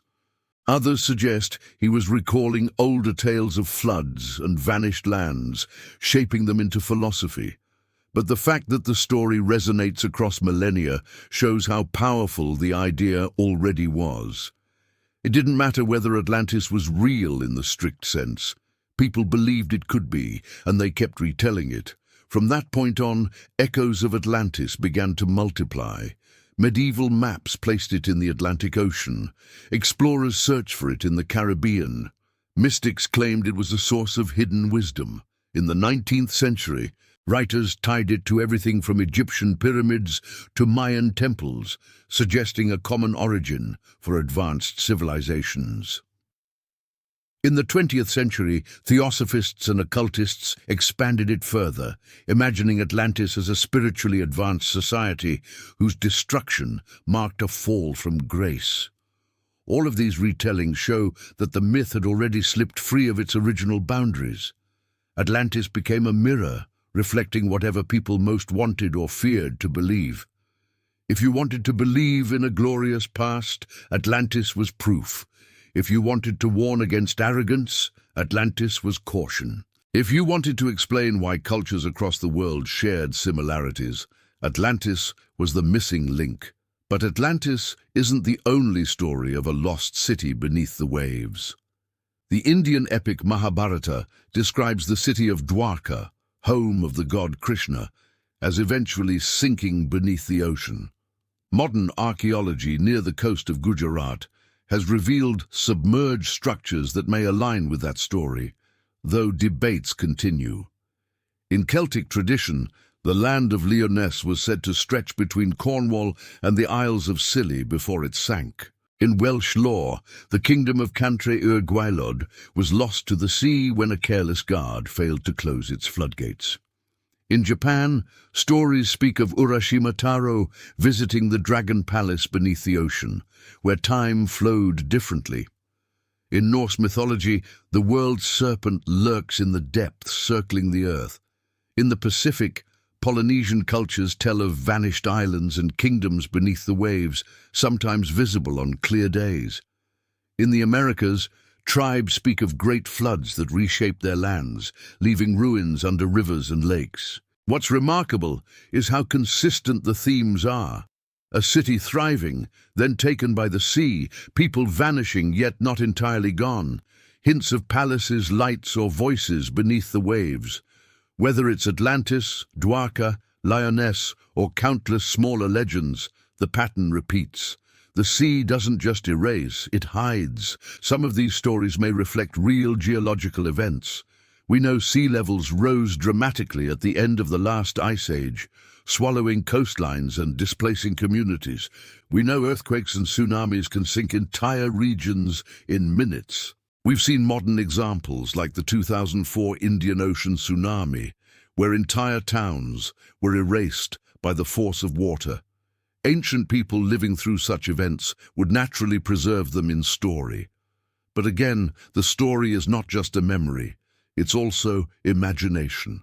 When a city disappears beneath the waves, people don't only remember what was lost, they wonder what became of it. They picture it continuing beneath the surface, still alive in some form. That's how echoes of Atlantis become more than allegory. They become living questions. And then there are the strange finds that fuel those questions. Divers discovering stone formations that look like steps or walls. Sonar scans revealing shapes that resemble roads or buildings. Artifacts pulled from the seabed that don't quite fit with known timelines. Each discovery sparks speculation, and speculation reinforces the old stories. Skeptics say most of these are natural formations, coincidences of geology. But even skeptics can't explain why so many different cultures told the same kinds of tales long before science began asking. Perhaps Atlantis is less important as a single place and more important as a symbol of a larger pattern. Maybe there wasn't one great lost city, but many. Coastlines across the world flooded as ice melted, each with its own settlements, each leaving behind survivors who told stories. When you add those stories together, you get the global chorus of myths about vanished civilizations beneath the sea. That chorus still resonates today. We still talk about Atlantis as if it might be found. Documentaries revisit it, writers reinterpret it, tourists search for clues. Part of the appeal is hope that maybe beneath all the stories lies a truth we can uncover. But another part is longing. Atlantis and its echoes represent the idea that we're missing something, that history has gaps, that our understanding of humanity is incomplete, and that feeling is powerful. The echoes also serve another function. They remind us that the ocean is not empty. When you stand at the shore and look out, it seems like a blank surface. But in the imagination, it's crowded with memory. Every wave could be rolling over ruins, every current brushing past forgotten streets. Even if nothing is physically there, the idea shapes how we see the water. It becomes not just an ocean, but an archive, a place where time itself collects. And if we take the idea further, these echoes might not just be about the past. Maybe they're hints of a present we haven't acknowledged. If Atlantis was real, if Dwarka truly sank, if Lyonesse once existed, then who's to say the people didn't adapt instead of vanish? Perhaps what we call myths are not eulogies but reports, distorted by centuries of encounters with survivors who chose the sea instead of the land. That perspective makes the stories feel less like endings and more like beginnings. Atlantis isn't only about destruction, it's about survival in another form. Dwarka isn't only about loss, it's about transformation. Each legend might be a fragment of a larger truth we keep circling, that the ocean may hold civilizations we've yet to meet. And from here, it's natural to ask how those civilizations might look if they did exist. What kind of architecture could survive in the abyss? What shapes, what structures, what materials would allow life to flourish in places we still struggle to reach? When we think about architecture, we usually imagine walls, roofs, streets, and towers built against gravity and weather. Our buildings are designed to keep out rain, wind, and extremes of temperature. They stand upright on solid foundations, pushing into the sky as far as materials and engineering will allow. But underwater, the rules change completely. The abyss doesn't ask for height or solidity. It asks for balance with pressure, for harmony with currents, for resilience against darkness. So, if we imagine a civilization living there, their architecture would not look like ours at all. The first difference is gravity. On land, everything falls. Structures must resist collapse, every stone pressed down by its own weight. In water, buoyancy softens that force. Weight is distributed differently, and density matters more than mass. An underwater society wouldn't need towering supports. They could build with lighter materials, let structures float, or anchor them gently instead of stacking them heavily. Their cities might spread horizontally, drifting with the currents instead of rising vertically like our skyscrapers. Then comes pressure. At depths where we struggle to send even our strongest machines, pressure builds so intensely it would crush unprepared structures. Any architecture there would need to embrace that force, not fight it. Spherical shapes withstand pressure better than flat ones. Domes, shells, and curves would dominate design. We see this already in sea life. Fish with rounded bodies, shells with spirals, creatures shaped to distribute force evenly. An underwater civilization might copy those same principles, growing or building dwellings that echo the resilience of natural forms. Materials would be different too. Stone and concrete, the staples of our cities, crack and erode quickly under constant water flow. Metals corrode, but coral, shell, and volcanic rock thrive in those conditions. It's possible their architecture wouldn't be built in the sense we understand, but grown. Coral can be guided into shapes over time. Kelp can be woven into walls. Volcanic stone already forms arches, caves, and ridges. Instead of imposing their will on the environment, they might shape what's already there, encouraging growth and stability in ways that blend technology and biology. Imagine a city anchored along a hydrothermal vent. The vent produces not only heat, but minerals that harden into towers of stone. A people could use those towers as natural pillars, carving or growing structures around them. Light could come from bioluminescent organisms cultivated along walls, glowing like lanterns in the dark. Ceilings could be formed from woven kelp, seeded with algae that give off faint illumination. Whole neighborhoods could glow softly, not with electricity, but with life itself. This integration with biology would make their architecture almost invisible to us. If we sent a submersible past, we might see only coral and plants, not realizing they had been shaped deliberately. What looks like a reef to us could be a settlement to them. What looks like an arch of stone could be a doorway. Our assumption that architecture must stand apart from nature blinds us to the possibility of architecture woven into it. Mobility might also be part of their design. Our cities are fixed. We build them where we can, and they remain there for centuries. But underwater, currents shift, tectonic plates move, storms stir the seabed. A permanent city might be less practical than a mobile one. Imagine structures designed to drift slowly, anchored when needed, but free to move if conditions change. Homes that float within a certain range, tethered like balloons, yet able to be relocated with ease. Such fluidity would make sense in a world where change is constant. Social organization could influence structure, too. We live in cities defined by roads, districts, and boundaries. But underwater, those concepts blur. There are no roads in the same sense, no borders drawn in soil. Movement happens in 3 dimensions, up and down as much as side to side.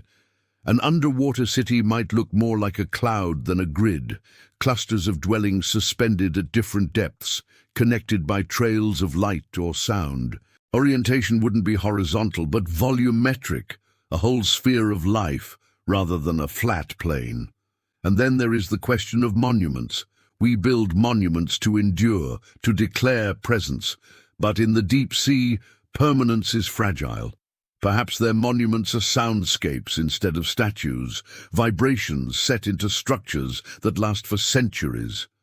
Perhaps their art is bioluminescent displays, living murals that shift over time.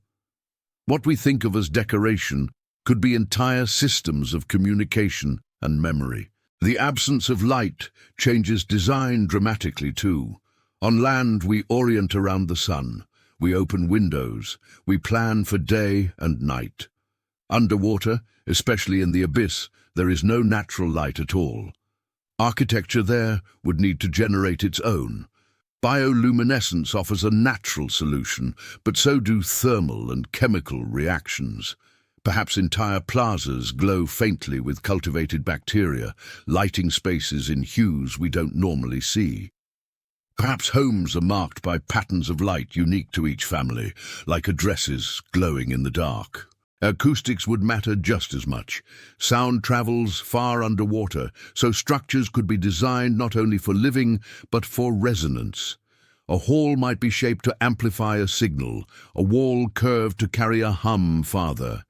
What we think of as music might be built into their very architecture, with currents passing through corridors to create tones that serve as constant background communication. Imagine swimming through such a city. Instead of streets, you'd pass through columns of coral, arches of stone, and glowing gardens. Instead of lamps, bioluminescent organisms would pulse softly around you. Instead of silence, you'd hear low vibrations carrying messages across distances, and instead of rigid walls, you'd find structures alive, shifting slightly with currents, resilient because they're part of the ecosystem rather than set against it. This raises an important point. We might have already passed over such architecture without recognizing it. Sonar scans detect shapes, but what if those shapes are biological rather than carved? Divers see reefs and assume they're natural, but what if they're guided? We assume cities must stand apart from nature, but theirs might blend so completely we mistake them for landscape. There's also the question of scale. Our cities sprawl across kilometers. Theirs might be smaller, more distributed, clusters of homes rather than vast urban centers. Instead of one large city, perhaps they live in networks, each community connected by sound and light, spread across vast distances. This would make them even harder to detect. And it would explain why we haven't stumbled across obvious ruins. Even our concept of shelter might not apply in the same way. On land, we seek walls and roofs to protect us from weather. Underwater, temperature and pressure are constant. Storms pass overhead without touching the depths. And the ocean itself is both danger and protection. Their dwellings might be less about shielding and more about anchoring, less about separation and more about connection. All of this makes their architecture feel alien to us, yet perfectly logical in its own context. It reminds us that design isn't universal. It's a response to the environment. We build for air and gravity. They would build for water and pressure. Once you accept that, the possibilities open wide. And if their architecture is so different, it would naturally lead to a different culture. The spaces we live in shape how we think, how we organize, how we relate to each other. Their world of floating clusters, glowing walls, and resonant halls would create patterns of life we can only guess at. And once you begin to picture that, The next question comes naturally. How would light and darkness shape not just their buildings, but their entire way of life? What does it mean to exist in a world where the sun never reaches, where illumination must come from within, where visibility itself is something you create rather than something you inherit from the sky? On land, light is the first measure of life. It tells us when to wake, when to sleep, when to plant, when to harvest. It shapes our calendars, our religions, even our moods. Most of human culture has been built around the rhythm of sunrise and sunset. But beneath the sea, especially in the deeper regions, light disappears quickly. By a few hundred meters down, daylight is faint. By 1,000, it's gone entirely. So if a civilization grew beneath the waves, their relationship with light and darkness would be nothing like ours. For them, the sun wouldn't be a daily companion. It would be a distant rumor, a force felt more than seen. Their world would be one where light is rare, precious, and often created by life itself. Instead of a steady cycle of day and night, illumination would come in flashes, pulses, and glows. Whole communities could be defined not by streets and walls, but by the way they generate and manage light. Bioluminescence is already a common language in the ocean. Countless creatures glow, from jellyfish to anglerfish to squid. Some produce light to lure prey, others to signal mates, others to confuse predators. If a society lived among them, it's easy to imagine that light itself would become part of culture. Perhaps homes glow with cultivated organisms, creating patterns like constellations. Perhaps families mark themselves with unique displays of shifting color, like coats of arms that shimmer instead of sitting on shields. Light could be practical too. In a place where visibility is limited, carrying light is like carrying identity. It marks who you are and where you belong. Traveling without light might be dangerous, like walking into a city without speaking its language. Entire rituals could grow around the giving or sharing of light. Partnerships, alliances, even conflicts could be expressed through patterns of brightness or darkness. Darkness itself would also hold meaning. On land, darkness often represents ignorance or fear. But underwater, darkness is normal. It isn't absent, it's the background against which everything happens. In that sense, darkness would not be frightening. It would be comforting, familiar, even sacred. Perhaps communities choose to live mostly in shadow, using light only when necessary. Perhaps light is rationed or saved for ceremonies, while daily life flows easily in near blackness. Imagine how different perception would be in such a world. Our eyes rely on constant input from sunlight. Theirs might rely on sensitivity to the faintest glimmers or on senses beyond sight altogether. Sound, vibration, and touch could dominate, with light serving as punctuation rather than foundation. Vision wouldn't mean scanning a broad field in daylight, but interpreting brief sparks in darkness. This shift would change art as well. Our art relies on contrast between light and shadow, on pigment illuminated by sun or lamp. Theirs might rely on the rhythm of glow, on coordinated flashes like living fireworks. Entire performances could be staged with groups of individuals pulsing in harmony, creating moving patterns across the water. What looks to us like a school of glowing fish might to them be a carefully choreographed expression of history or belief.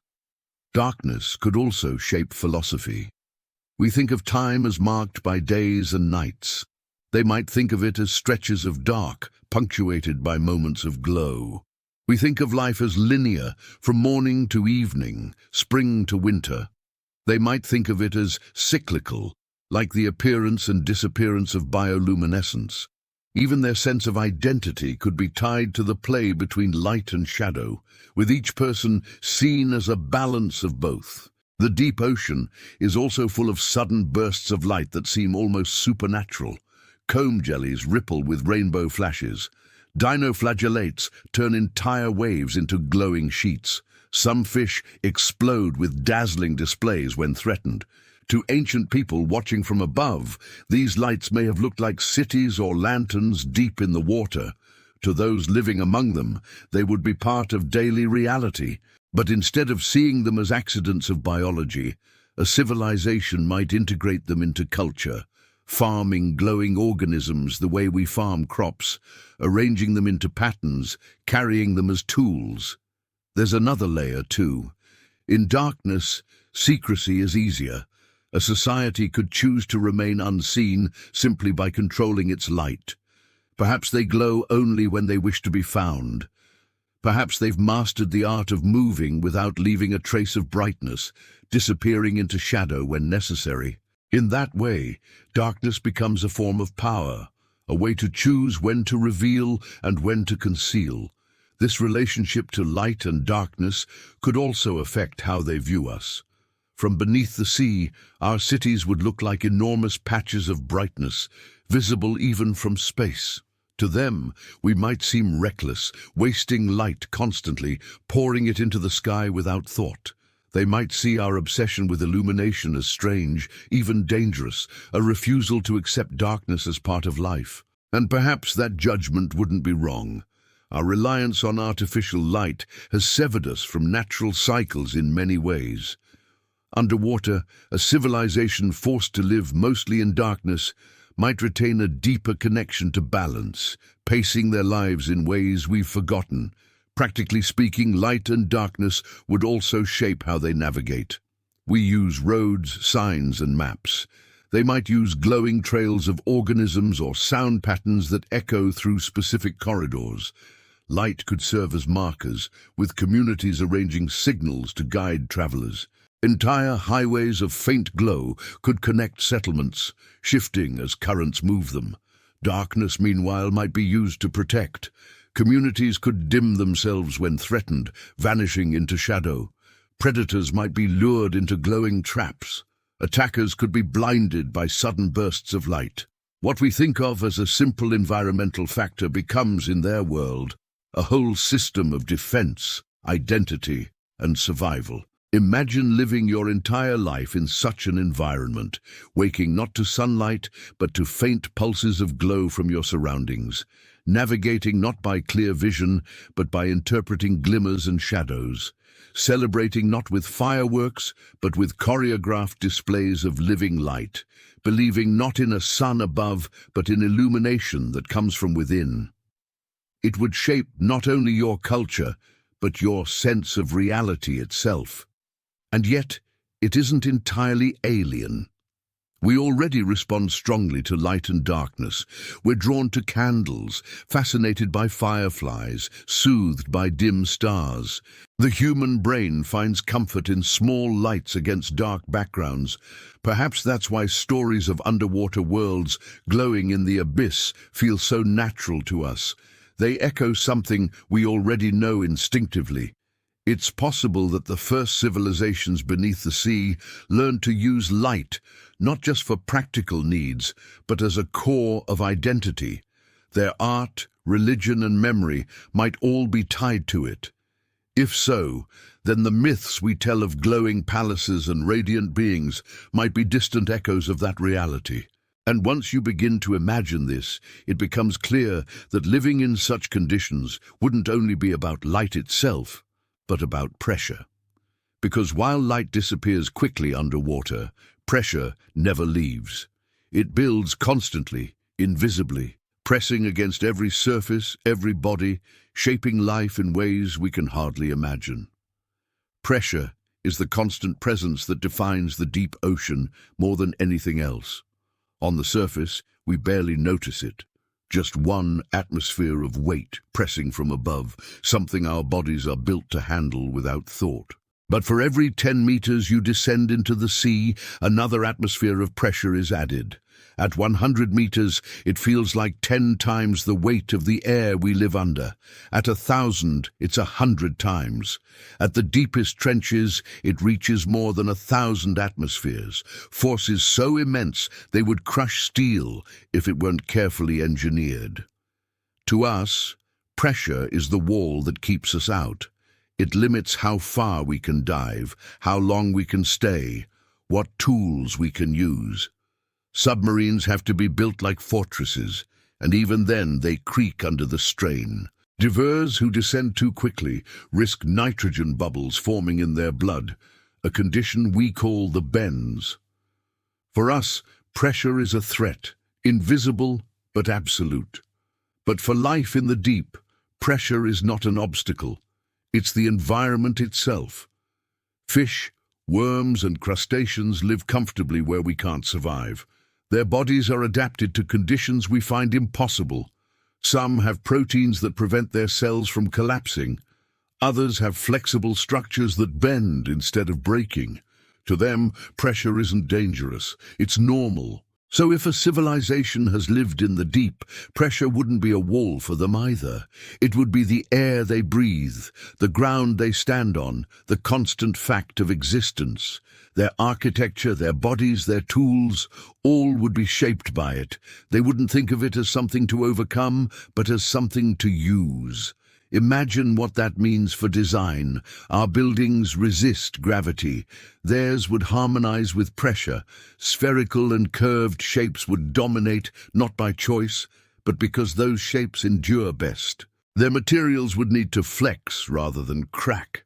Their dwellings, perhaps grown from living structures that adapt as they grow. Where we see crushing force, they would see stability. A constant that allows life to remain steady even in the absence of light or warmth. Pressure could even become a resource. Differences in pressure can generate energy as currents shift from one level to another.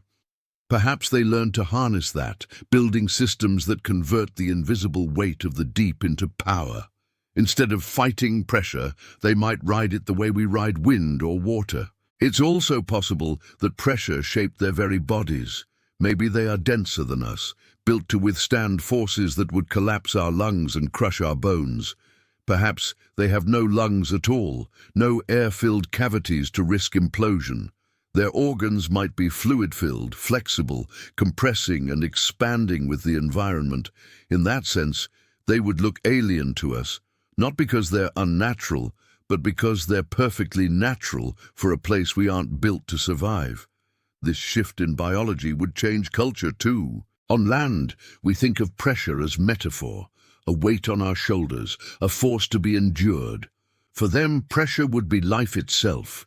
It would be the constant companion, the measure of safety, the defining boundary.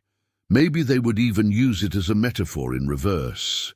Instead of pressure meaning stress, it could mean comfort. To be under pressure might mean to be at home. The invisible nature of pressure also makes it a powerful teacher. You can't see it, but you can feel it.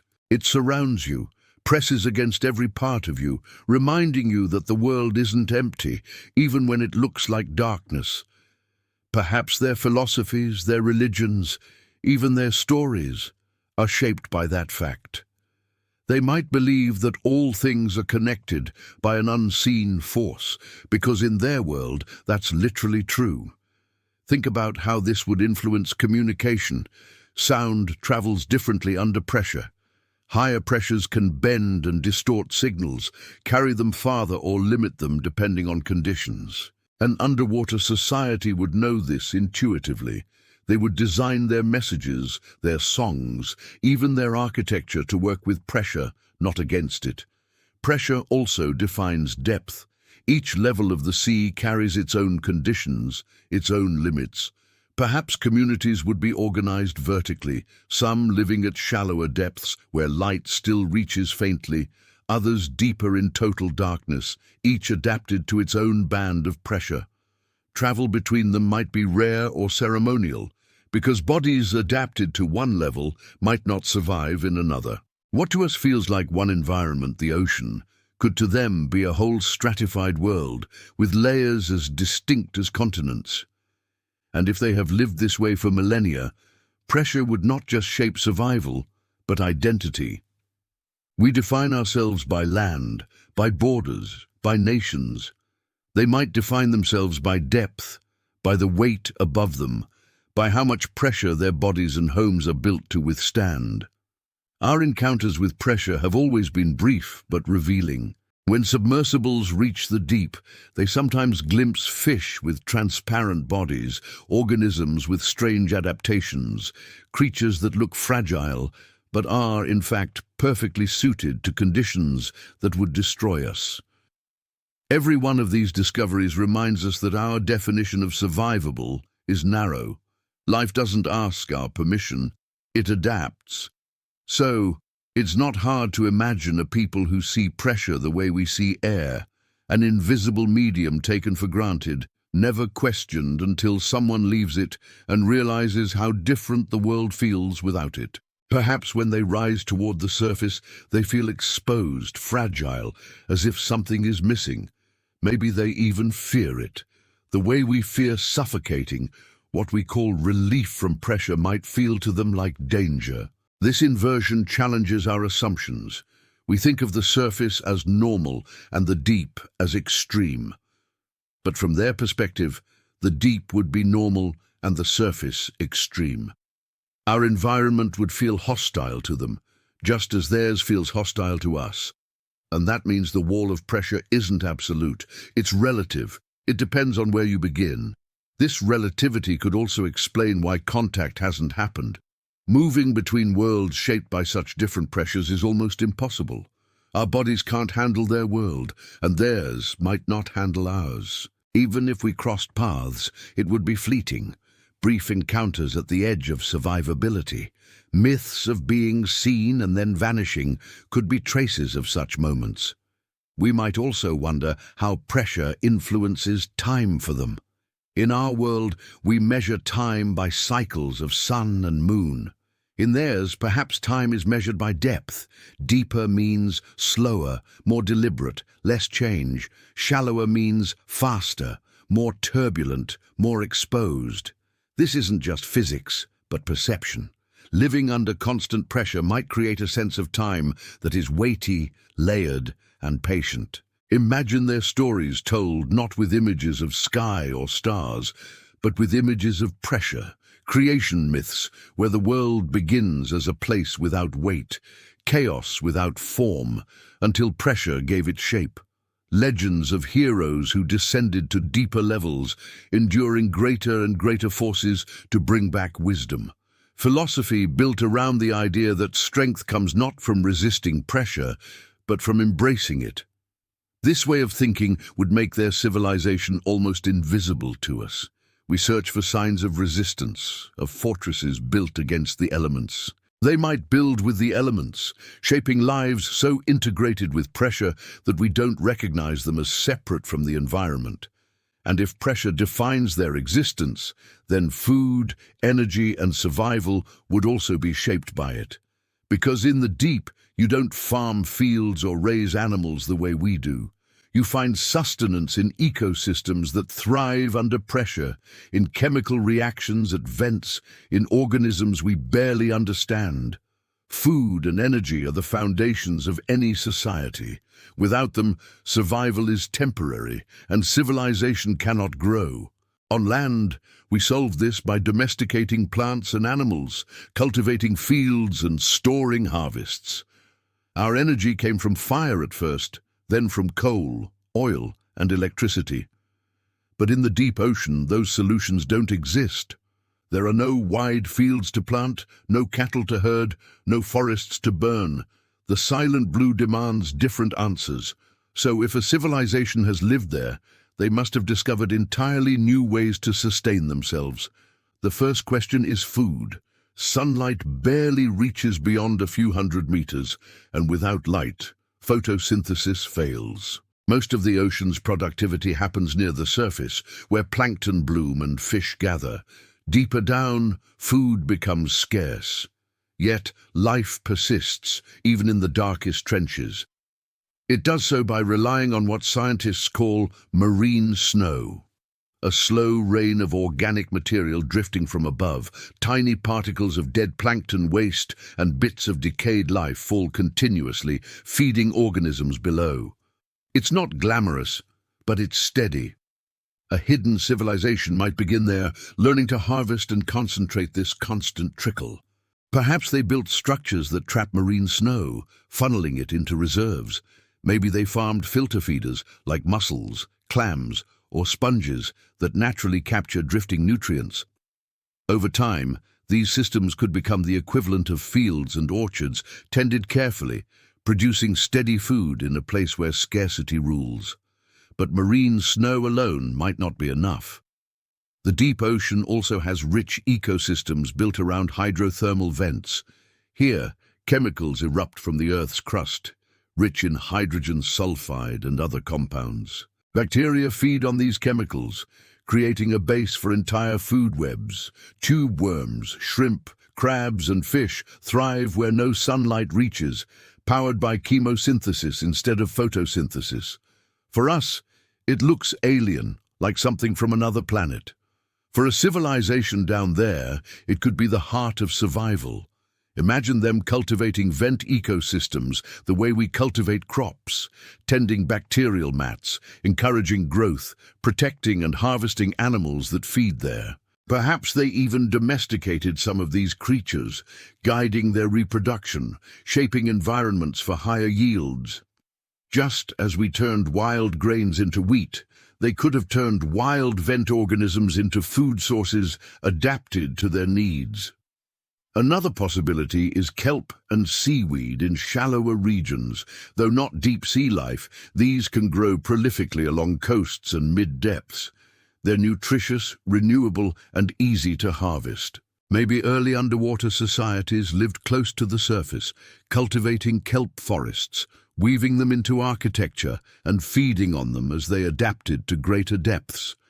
They might have brought versions of those crops with them, engineered or encouraged to grow in darker conditions with the help of bioluminescent organisms.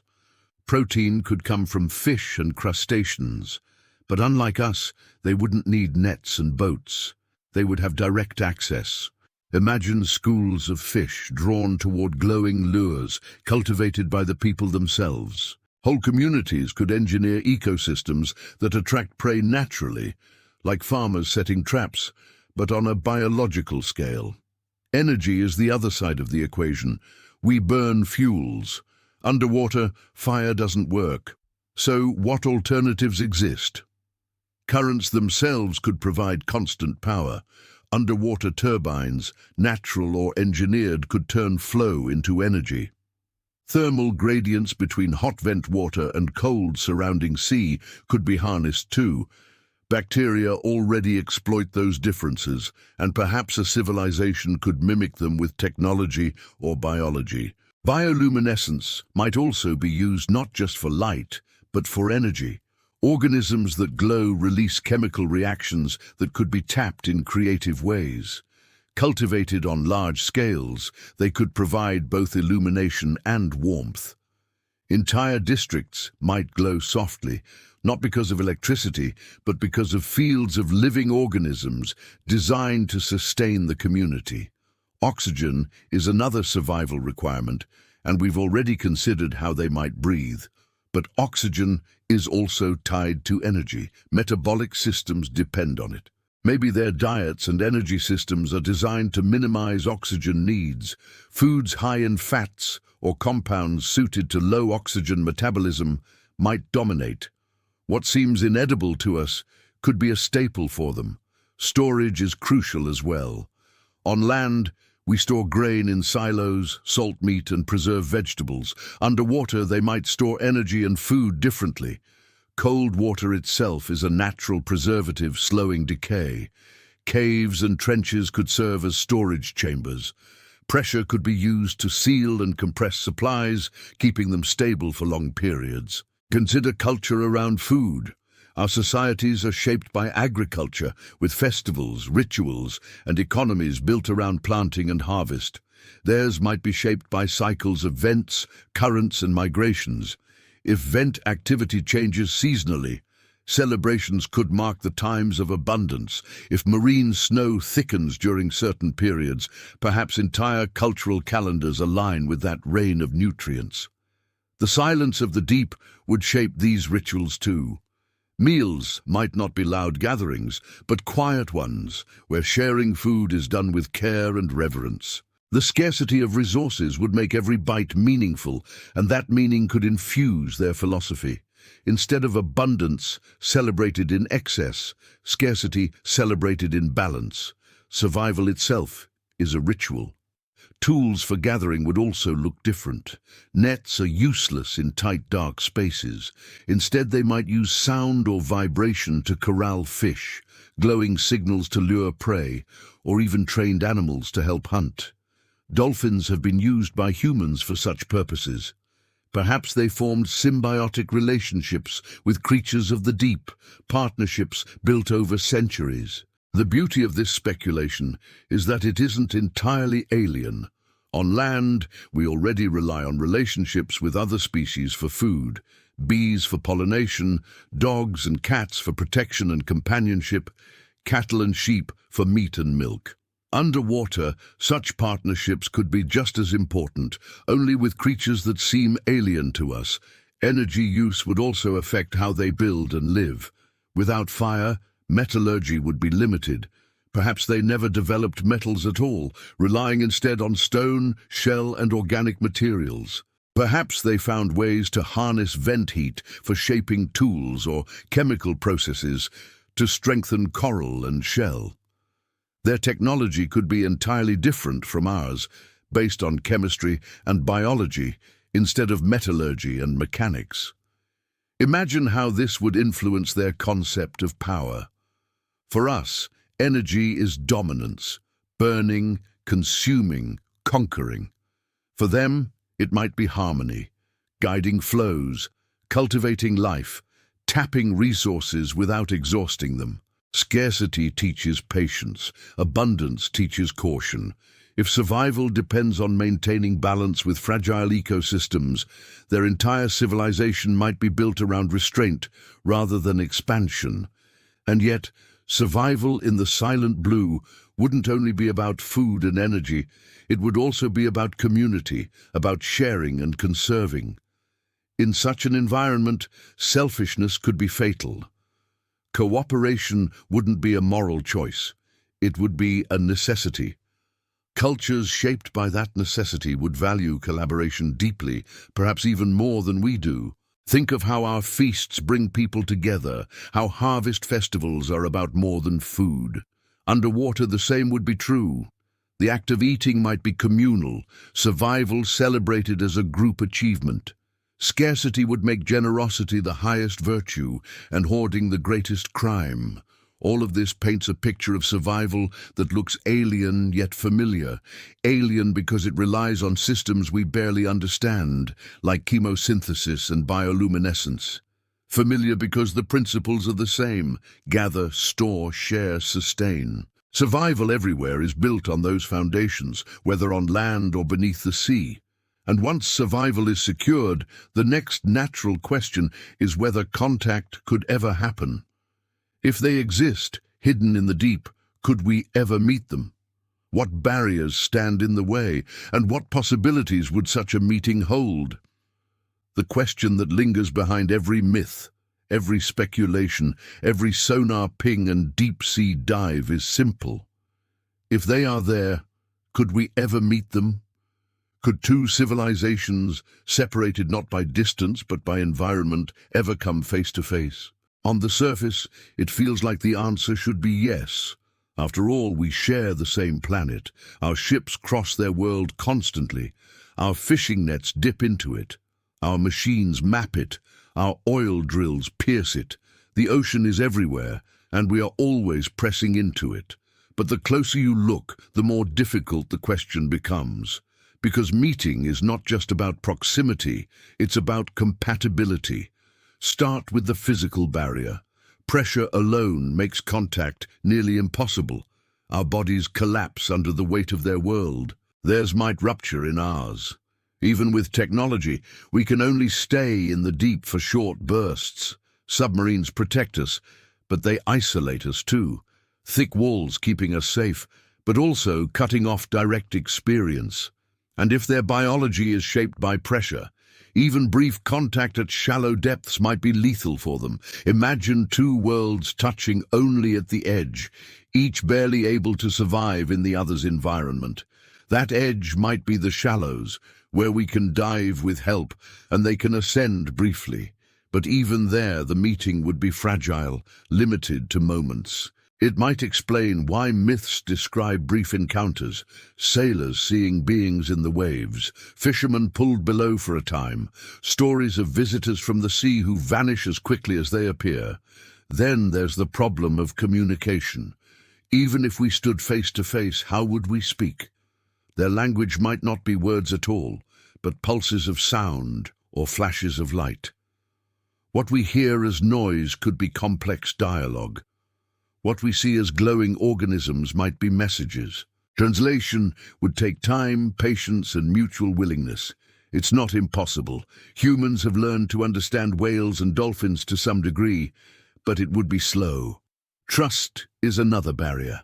From their perspective, we might look dangerous.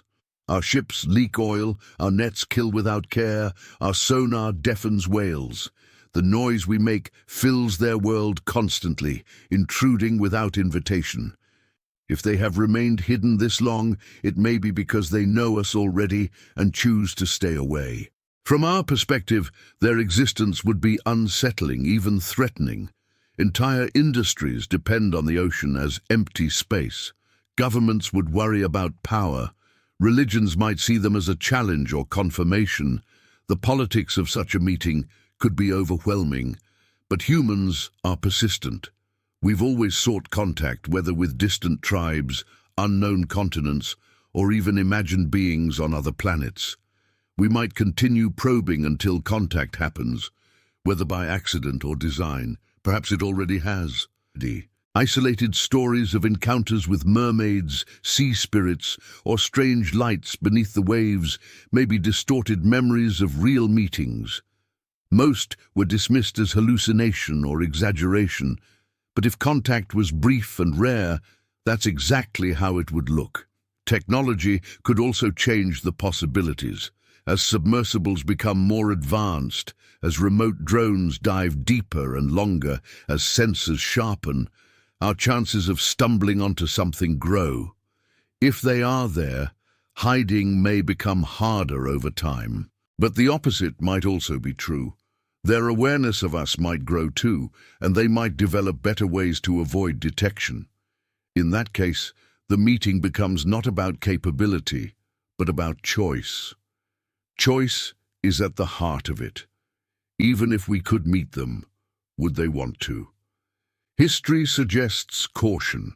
When two civilizations of unequal power meet, the smaller one suffers. Diseases, exploitation, conquest, all of these followed human encounters on land.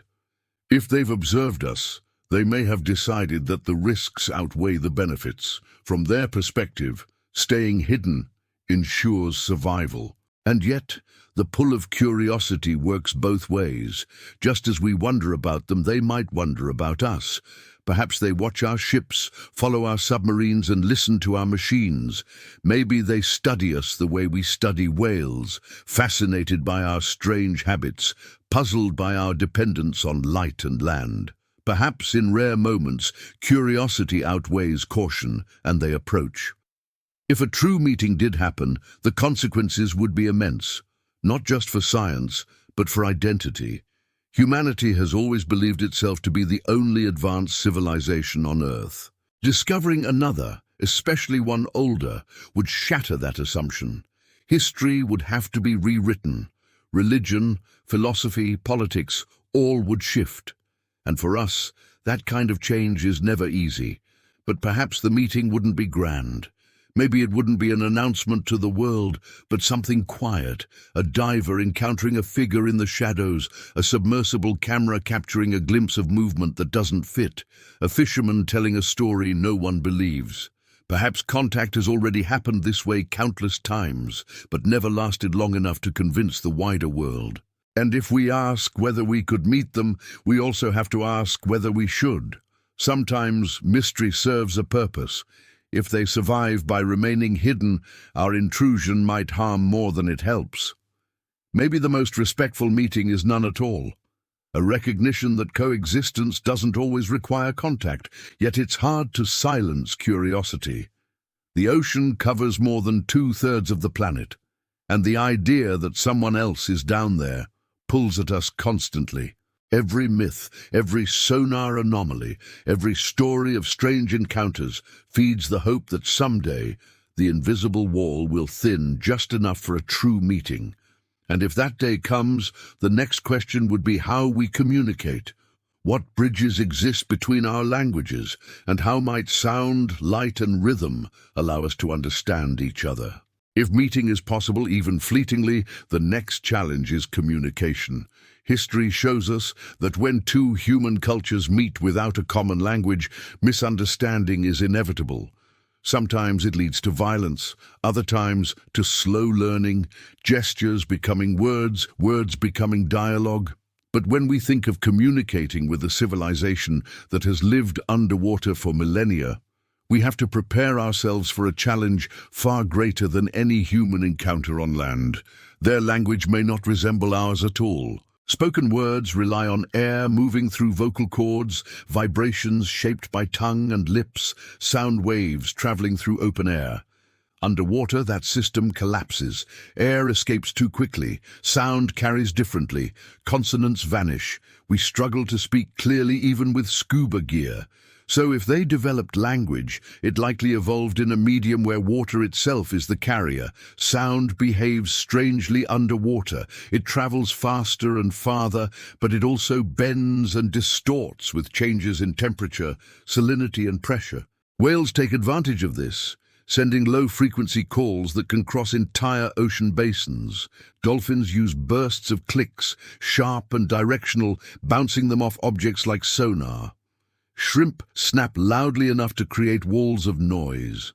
An underwater civilization would know all of this intimately, shaping their language not just as sound, but as sound designed for water.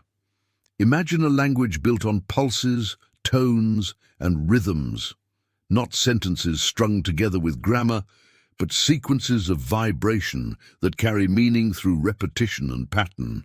Perhaps a single phrase could ripple outward, bouncing off structures, interpreted differently depending on timing and echo. Their architecture itself might be part of language, resonating to amplify or distort signals. And sound might not be the only medium. Light is another candidate.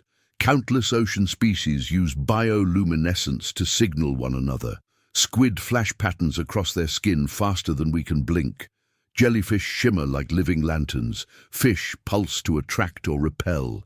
A civilization surrounded by this would likely incorporate it. Communication might be both auditory and visual, sound paired with bursts of light, meaning layered like chords in music. To us, it would look like chaos, flashes and hums in the dark.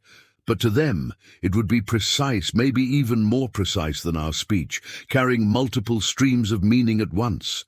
One sequence could express emotion, another could relay fact, a third could indicate social position.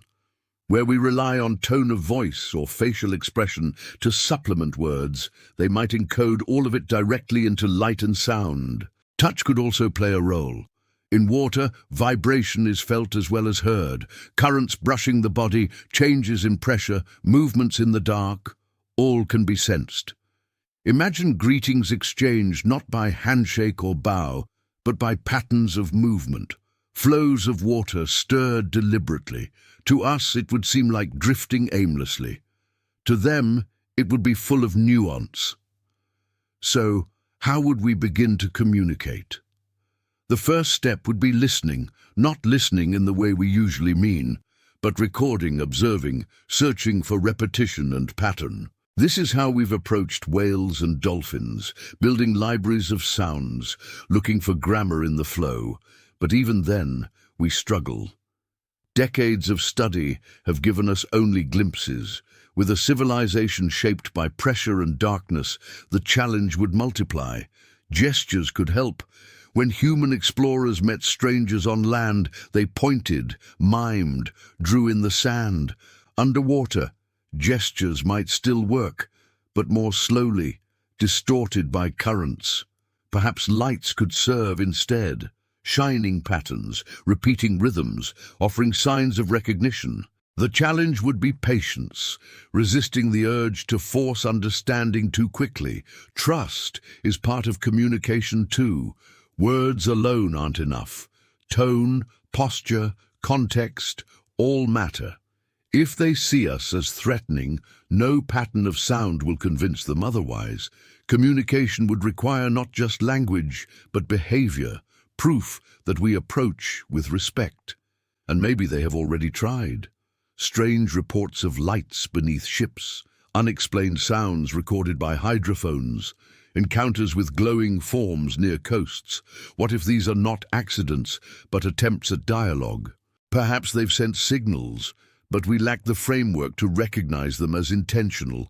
We hear a sound and call it seismic, see a light and call it biological. Maybe we've been spoken to all along without realizing it. If true contact ever occurred, the first shared language might not be words, but rhythm, patterns of repetition, pulses that mean yes or no, safety or danger. Music might serve better than speech. Humans instinctively respond to rhythm, and water carries it perfectly. Perhaps communication would begin not with conversation, but with shared beats, two civilizations pulsing in time until trust forms. Light could follow. Simple signals at first, bright for yes, dark for no. Over time, more complex sequences, eventually entire conversations in light alone. We already do something similar with computers, encoding meaning in binary flashes of electricity. Maybe they've been doing it with light for millennia. The challenge of translation would be enormous, not only because of different media, but because of different worldviews. Our words reflect our environment. We have countless terms for land, sky, and fire. They might have countless terms for currents, pressure, and darkness. What we call a day might have no equivalent. What they call depth might have no equivalent for us.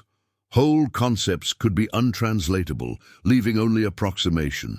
But approximation is still communication. Even without a perfect translation, we could share enough. Gestures of peace, signs of respect, exchanges of knowledge. Communication doesn't have to be flawless to be meaningful. It's worth remembering that humans have already built connections across seemingly impossible divides. Explorers met cultures with no shared words and still managed to trade, teach, and learn. Today, scientists try to speak with whales, elephants, and even artificial intelligence. Communication is less about similarity and more about persistence, willingness to keep trying. So, if we ask whether communication across currents is possible, the answer is yes, but slowly. It would take patience, humility, and the willingness to admit that we might not be the ones leading the conversation. We might have to let them teach us how to listen, and if communication succeeds, then the next step would be exchange.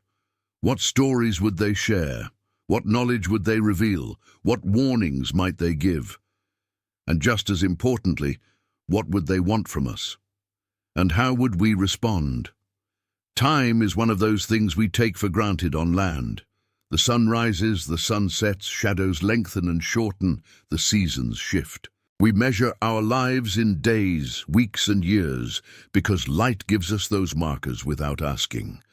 Even our sense of age is tied to cycles of daylight and darkness, calendars printed on the turning of the earth beneath the sun.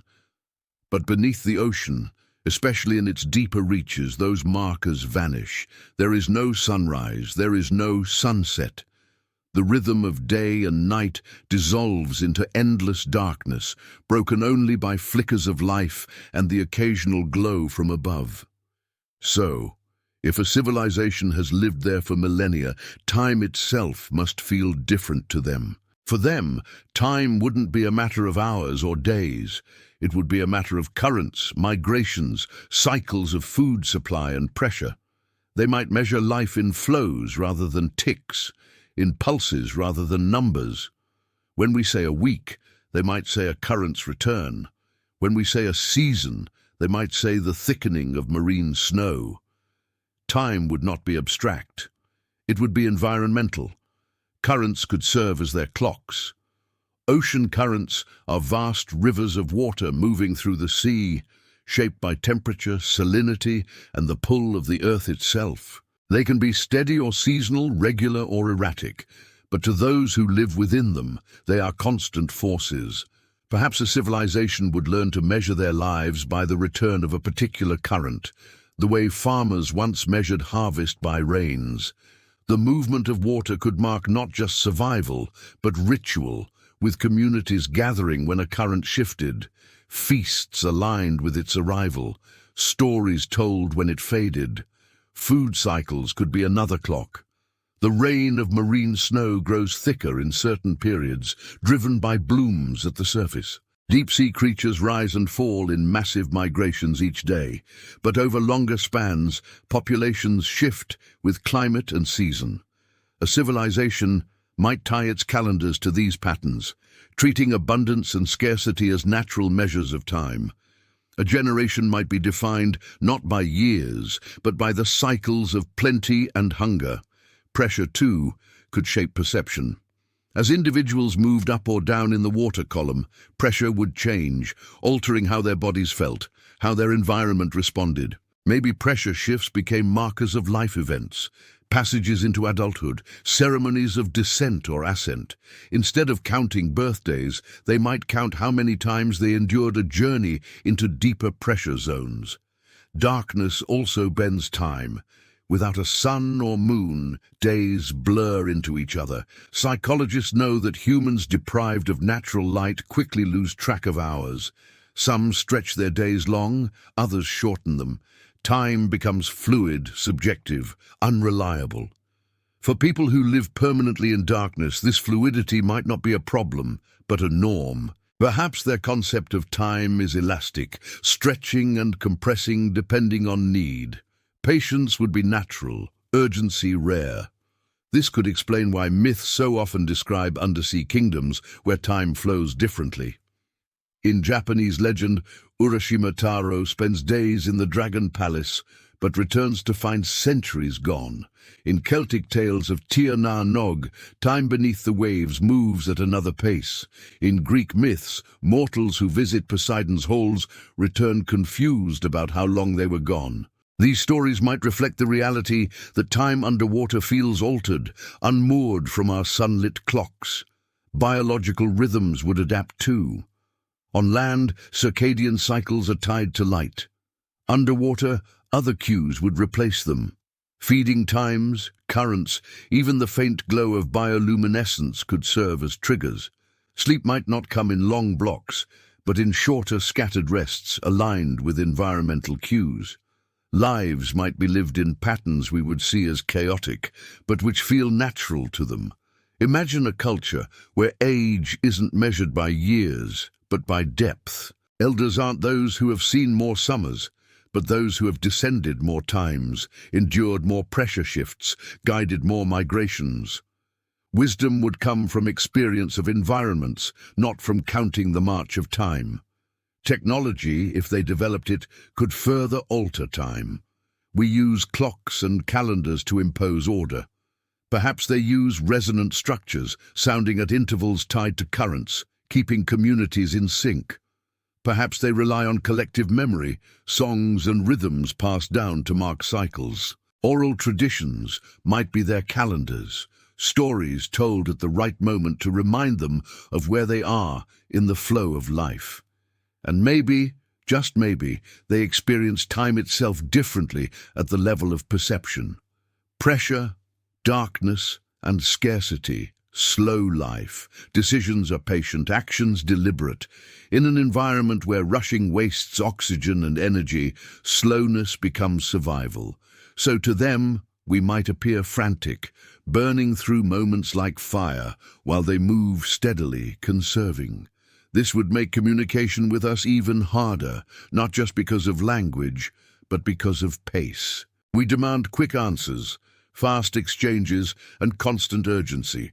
They might require long pauses, careful rhythms, and extended silence. To us, silence feels like absence. To them, silence might be half the conversation. Even their sense of history would be different. We mark centuries by dynasties, inventions, wars. They might mark them by environmental shifts, the opening and closing of vents, the rising and falling of currents, the long, slow changes in climate beneath the waves. Their history would be geological as much as cultural, tied to the breathing of the planet itself. If this is true, then myths of undersea civilizations where time flows differently are not exaggerations. They are human interpretations of a very real difference in perception. What feels like days to us might feel like moments to them. What feels like moments to us might feel like ages to them. Two worlds, living side by side, but moving through time at different speeds. It's worth asking what happens if these perceptions ever collide. If we met them, could we align our sense of time with theirs? Would we slow ourselves to match their patience, or would we demand they speed to match our urgency? History suggests we would try to impose our pace, but survival might demand the opposite, that we learn to live slower, quieter, more in rhythm with a world that measures time by currents instead of clocks. And perhaps this is part of why they've stayed hidden. To them, our frantic pace might look like instability, danger, recklessness. We live in a rush, burning resources, changing landscapes, demanding growth. They live in patience, balance, and slow adaptation. The clash of those two temporalities might be as great a barrier as pressure itself. But if understanding is possible, it could begin with rhythm. Music might bridge the gap again, as it has in so many other contexts. Shared beats, pulses across currents, flows of light repeated in cycles. Communication could grow not just in language, but in time itself, a shared rhythm that allows two civilizations to synchronize briefly. And once you imagine that, the next question becomes clear. If they live by cycles of current and flow, what kinds of stories and histories would they preserve? And how would those stories sound if shared across the boundary between water and air? To understand what it would mean to live underwater, not just survive there for minutes or hours as divers do, but to build entire lives in that environment, we have to think about the psychology of it. What does endless water do to the mind? What happens to perception, to emotion, to social life when the surface above is unreachable and the world around you is pressure, darkness, and silence? On land, we're surrounded by boundaries that reassure us. A horizon to anchor our sight, a sky to give us orientation, ground beneath our feet to remind us of stability. Underwater, especially in the deeper layers, those boundaries dissolve. There is no horizon, no sky, only gradients of dark. Up and down lose meaning. Orientation drifts. Humans who dive often report this disorientation, losing track of which way is up, panicking when the body expects light that doesn't exist. To a person born and raised in this environment, the absence of boundaries would not be frightening, but normal. Their psychology would adapt, but it would also be shaped by that constant absence. Their sense of space might be fluid. We think of rooms and streets as contained, measured, fixed. They might think of space as endless, shifting, defined only by sound or glow. Home might not mean four walls, but a zone of familiarity marked by resonance or light. Moving through life would not feel like crossing from one bounded space to another, but like drifting through gradients of connection and familiarity. Darkness would be another shaper of mind. Humans deprived of light for long periods often struggle. Mood disorders, confusion, even hallucinations appear. But for a people whose world is built on darkness, the mind would evolve differently. Instead of fearing it, they would embrace it. Darkness could feel safe, comforting, womb-like. Light might feel intrusive, even overwhelming. In that way, their psychology could be the inverse of ours. Where we fear what we can't see, they might fear overexposure. Silence, too, plays a role.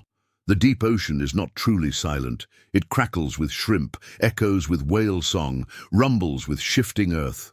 But compared to the constant noise of human environments, It is profoundly quiet. We crave silence and often can't find it. They would know it constantly. Their communication would be built around it, their minds tuned to the smallest sound. What feels like unbearable quiet to us might to them be full of nuance and meaning. Then there is the pressure, not just physical but psychological. The knowledge that above you lies kilometers of water, an unmovable weight pressing constantly. Humans exposed to even small amounts of this sensation often feel awe mixed with dread. To live under it always might foster a sense of humility, a constant awareness of being part of something vast and powerful.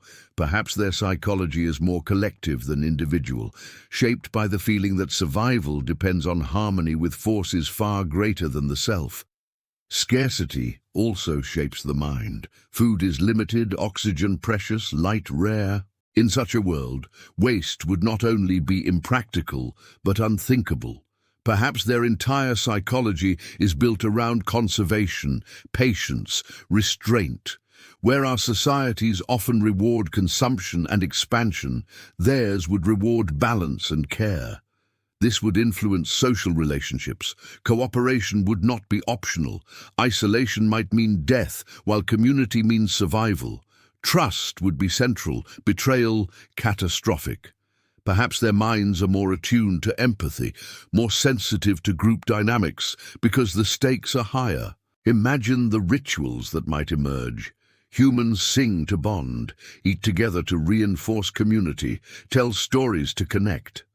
Underwater, these acts would take different forms, but serve the same purpose. Glowing displays might replace bonfires. Rhythmic pulses might replace songs. Communal feeding from shared reserves might replace feasts. The psychology would be the same, belonging, but the medium transformed by the environment. There's also the question of individuality.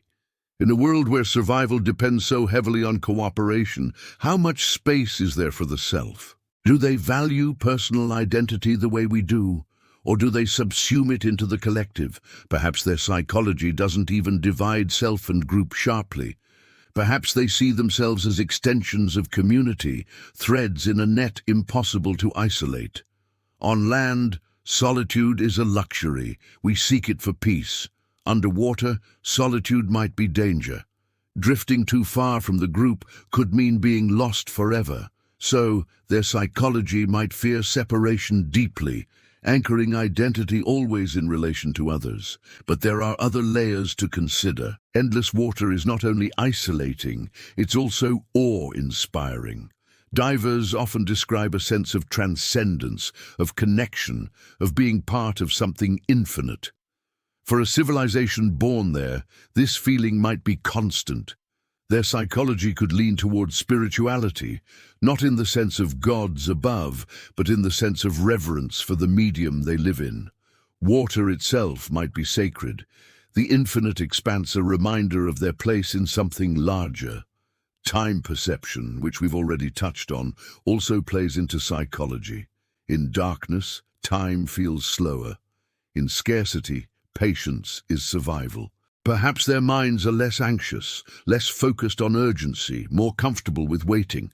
Our psychology, shaped by daylight and schedules, thrives on deadlines. Theirs might thrive on cycles. Conflict would be inevitable, as it is in all societies. But underwater, how would it manifest? We fight with weapons of fire and explosion, things impossible in their world. Perhaps their conflicts are psychological, battles of sound and light, competitions of endurance or patience. Perhaps their warfare, if it exists, is more about disruption than destruction, stealing resources, interrupting communication, breaking trust. Fear would take different forms too. We fear the dark, the unknown, the silence. They might fear exposure to light, separation from the group, interruption of pressure. What terrifies us might soothe them, and what calms us might terrify them. Children in such a society would grow up immersed in endless water, their psychology shaped from the start. They wouldn't learn to fear drowning because water would not be danger. It would be home. They wouldn't learn to measure life by sunrises. They wouldn't learn to orient by horizons. Instead, they'd learn to read vibrations, interpret glows, sense pressure shifts. Their very way of thinking would diverge from ours at the most basic levels. Art and creativity would reflect this psychology. Where we paint landscapes, they might create glowing performances. Where we carve statues, they might shape soundscapes. Where we compose songs, they might choreograph currents. Creativity would be less about objects and more about experiences, ephemeral but powerful. What about dreams? Humans dream with imagery shaped by light, land, and sky. Underwater, dreams might be shaped by darkness, sound, and flow. Perhaps they dream in rhythms rather than pictures, in sensations rather than narratives. The line between waking and dreaming might blur because their daily life already feels fluid, unbounded, immersive. And in this psychology lies the explanation for why they may remain hidden. To us, visibility is value. To them, invisibility might be survival. To us, progress means expansion. To them, stability might mean success. Our psychology drives us to seek them. Theirs might drive them to avoid us. Yet despite all these differences, there is still overlap. Because psychology is shaped by the environment, but it is also shaped by need, love, belonging, meaning. These exist everywhere. They may express them differently, but the core would be the same. Parents caring for children, friends bonding through shared ritual, communities celebrating survival. In that sense, the endless water would not erase humanity, it would simply reshape it. And once we accept that, we can ask the next question. If their psychology is shaped by what they hide beneath, what else does the ocean keep hidden from us? What secrets remain? What histories lie buried? What truths might one day surface? The ocean has always been both a provider and a keeper of secrets. It feeds us, carries our ships, moderates our climate, and yet it conceals more than it reveals. For most of human history, the sea was an edge, a boundary beyond which maps faded into monsters and myths. Even now, in an age of satellites and sonar, vast stretches of it remain uncharted, its floor mapped more poorly than the surface of Mars. To ask what the ocean keeps hidden from us is to ask what we have not yet dared to see, and perhaps what we are not meant to. On a practical level, the ocean hides landscapes, mountains taller than Everest, valleys deeper than the Grand Canyon, ridges longer than any continental chain. Whole continents once exposed now lie beneath hundreds of meters of water, their coastlines erased by rising seas. Human artifacts, settlements, temples, entire cities could be there, swallowed quietly when ice sheets melted. We know some of them already. Structures near India's Gulf of Kambat, stone formations off Yonaguni, ruins claimed in the Mediterranean. Others surely remain undiscovered, buried beneath silt and current. The ocean also hides life. Every deep-sea expedition seems to discover new species, creatures with forms so alien they could be from another planet. Some glow with living light, others withstand pressures that would shatter our machines. Others live for centuries, almost immune to aging. The variety reminds us how incomplete our knowledge is. If such strangeness exists in the parts we've seen, what else waits in the parts we haven't? But the question goes deeper than landscapes and species. The ocean keeps histories hidden. Every shipwreck is a frozen moment of time, lying undisturbed for centuries until currents reveal it. The Mediterranean alone holds thousands of wrecks, from Greek triremes to Roman cargo ships to vessels from world wars. Each one is a museum sealed by water. If this is true of the last few thousand years, imagine how many older traces lie even deeper, erased from memory but not from existence. Myths suggest more. Stories of Atlantis, of Lyonesse, of Cantre-Guayelod, of cities swallowed by the sea. Archaeologists argue over their origins, but myths rarely arise without cause. Perhaps they point to truths hidden in drowned valleys, truths the ocean has kept to itself. Then there are the sounds. Hydrophones record strange noises that no one can explain. Booms, hums, roars, groans. Some are attributed to ice shifting, others to tectonics, others remain mysterious. We call them names like the bloop, the Julia, the upsweep. What if some of these are not natural but intentional? Signals sent across currents that we've mistaken for geology. The ocean also hides its dangers.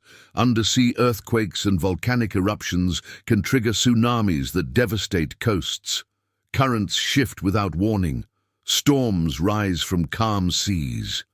To those who live on land, these seem like sudden disasters, but perhaps to those beneath, they are predictable, part of a system they understand intimately. To us, hidden danger. To them, ordinary pattern. And maybe, just maybe, the ocean hides not only places and creatures, but choices. If another civilization has endured there, then remaining hidden may be their greatest achievement. They may have chosen silence over revelation, invisibility over conflict. We assume discovery is inevitable. But what if concealment is the truest form of survival? We know how much can be kept hidden when the environment itself works as a shield. Pressure, darkness, and distance form barriers stronger than walls. No satellite can see through kilometers of water. No telescope can pierce it. The ocean is the perfect vault, storing secrets beyond our reach. Consider how we approach it. We send submersibles down for minutes, perhaps hours, and call it exploration. We map ridges in broad strokes and call it knowledge. In reality, we have glimpsed only the shallowest fraction. The rest remains sealed, waiting, or perhaps deliberately avoiding us. The ocean hides its rhythms too. We think of it as chaotic, but in truth it follows deep patterns, tides, currents, migrations, all linked to forces of moon, sun, and earth. For those who know how to read them, the ocean is full of signals. Perhaps other people read those signals with the ease we read clocks. To us, hidden order. To them, daily life. Then there is the psychological hiding. The sea reflects our fears. We project monsters into it, leviathans and krakens, because we can't see clearly. It becomes a mirror for the unknown. But what if those fears are not empty projections? What if they are subconscious recognition that the sea does indeed keep more than fish and salt? Our technology hides things in it as well. Waste dumped, cables stretched, machines sunk. The sea swallows it all, erasing traces quickly. What we forget on land, the sea remembers silently. It may already hold the true archive of humanity, far more complete than our libraries, scattered across wreckage and drowned coasts. And what about communication itself? Perhaps the sea keeps hidden signals not because they are weak, but because they are not meant for us. Perhaps messages flow constantly through sound and current, unnoticed, because we lack the senses to hear them. The ocean could be alive with dialogue, while we assume it is mute. If so, then the greatest secret it keeps is perspective. Our view of the world is incomplete, partial, land-centered. The ocean's view would be different, whole, immersive, shaped by pressure and flow. To glimpse it would be to realize how small our knowledge is. All of this leads to the thought that what the ocean hides may not remain hidden forever. Currents shift, technology advances, accidents happen.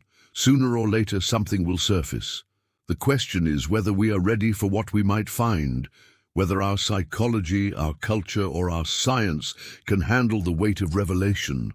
And if it does happen, we may discover that what has been hidden is not simply history or biology, but presence, a civilization watching, surviving, thriving, waiting beneath the waves.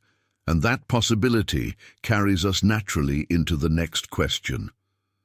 If they are there hidden, what if they are watching us already, not as legend or dream, but as neighbors we have never acknowledged? The idea that they might be watching us from below is both unsettling and strangely comforting. Unsettling because it means our lives are not as private or isolated as we imagine. Comforting because it suggests that we are not alone, that our story has always had witnesses. But what would it mean if an underwater civilization has observed us quietly, patiently, from the deep? First, we should think about what they would actually see from below. Our world must look noisy, bright, and chaotic. Ships carve across the surface, their engines echoing through the water. Sonar blasts, submarine drills, seismic surveys, all of it shakes their environment. To us, it's infrastructure, commerce, science. To them, it must sound like constant thunder. If they are listening, then they know we exist and they know we are restless. Light is another signal. Cities along coastlines shine so brightly they are visible from orbit. From beneath the sea, those same lights must appear as faint glows on the horizon, artificial dawns that never end. Fishing boats scatter illumination across the surface. Tankers glow as they pass. Ports shimmer like artificial stars.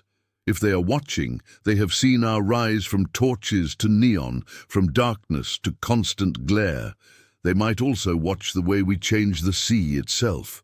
Pollution drifting down, plastic fragments settling in trenches, oil slicks spreading across waves.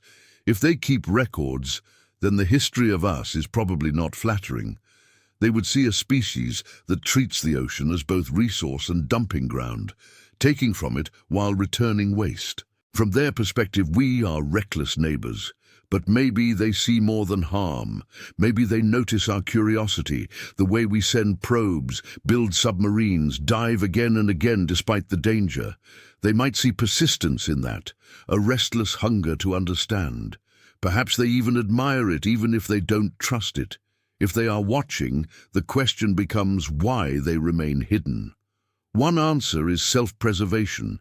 Human history shows what happens when one culture encounters another with a technological advantage: conquest, exploitation, collapse. Perhaps they have no desire to become a case study in our textbooks. Better to watch from shadows, to know us without revealing themselves. Another answer could be patience. If their sense of time is slower, they might not see urgency in revealing themselves. They could be waiting until we are ready, until we've matured past the stage of conflict and waste. To us, centuries feel long. To them, centuries may be nothing. But watching doesn't have to mean passivity. They could be influencing us subtly. Myths of sea gods demanding respect, warnings against arrogance at sea, stories of punishments for overfishing or pollution, these might be more than moral tales. Perhaps they were seeded by encounters, reminders passed down until they became legend. In that sense, watching us from below could also mean guiding us quietly, nudging us toward caution without direct interference. It's also possible they study us the way we study whales or birds, curious but cautious. They might track our migrations, note our patterns, record our songs. What we see as culture, they might see as behavior to analyze. What we see as history, they might see as data. Think about how often strange reports surface: lights under the water, shadows following ships, figures glimpsed by divers. We dismiss them as imagination or error, but what if they are moments of surveillance, brief exposures when the watchers are closer than they intended to be? If they are there, their presence might already be in our stories, just unrecognized for what it is. Psychologically, the idea of being watched forces reflection. If someone else sees us, how would we appear in their eyes? Would they see our wars as foolish, our technology as clumsy, our culture as shallow? Or would they see resilience, creativity, the drive to survive against odds? Being observed means being judged, and that judgment could be humbling. There is also the question of whether they intervene. Watching might not always mean distance. Perhaps they have interfered subtly at times, saving sailors, steering storms, influencing migrations. Myths of miraculous rescues or punishments from the sea could be echoes of such interventions. From their perspective, this might not be interference, but maintenance, like gardeners tending a shared space. And if they watch, then they know us better than we know them. That imbalance matters. They could understand our strengths and weaknesses, our fears and desires, while we know almost nothing of theirs. Such asymmetry would make any future contact deeply uneven. They would arrive at the table prepared, while we would stumble in blind. But being watched is not always sinister. Parents watch children not only to judge, but to protect. Scientists watch ecosystems not only to study, but to preserve. Perhaps their watch is protective, a decision to let us grow without interference, stepping in only if we threaten the balance beyond repair. Of course, another possibility exists, that we are mistaken and they are not watching at all. Perhaps they have no interest in us, seeing us as irrelevant, as ants scurrying on land. Our importance may be smaller than we imagine. The universe does not revolve around us, neither might the ocean. Yet even that possibility carries weight.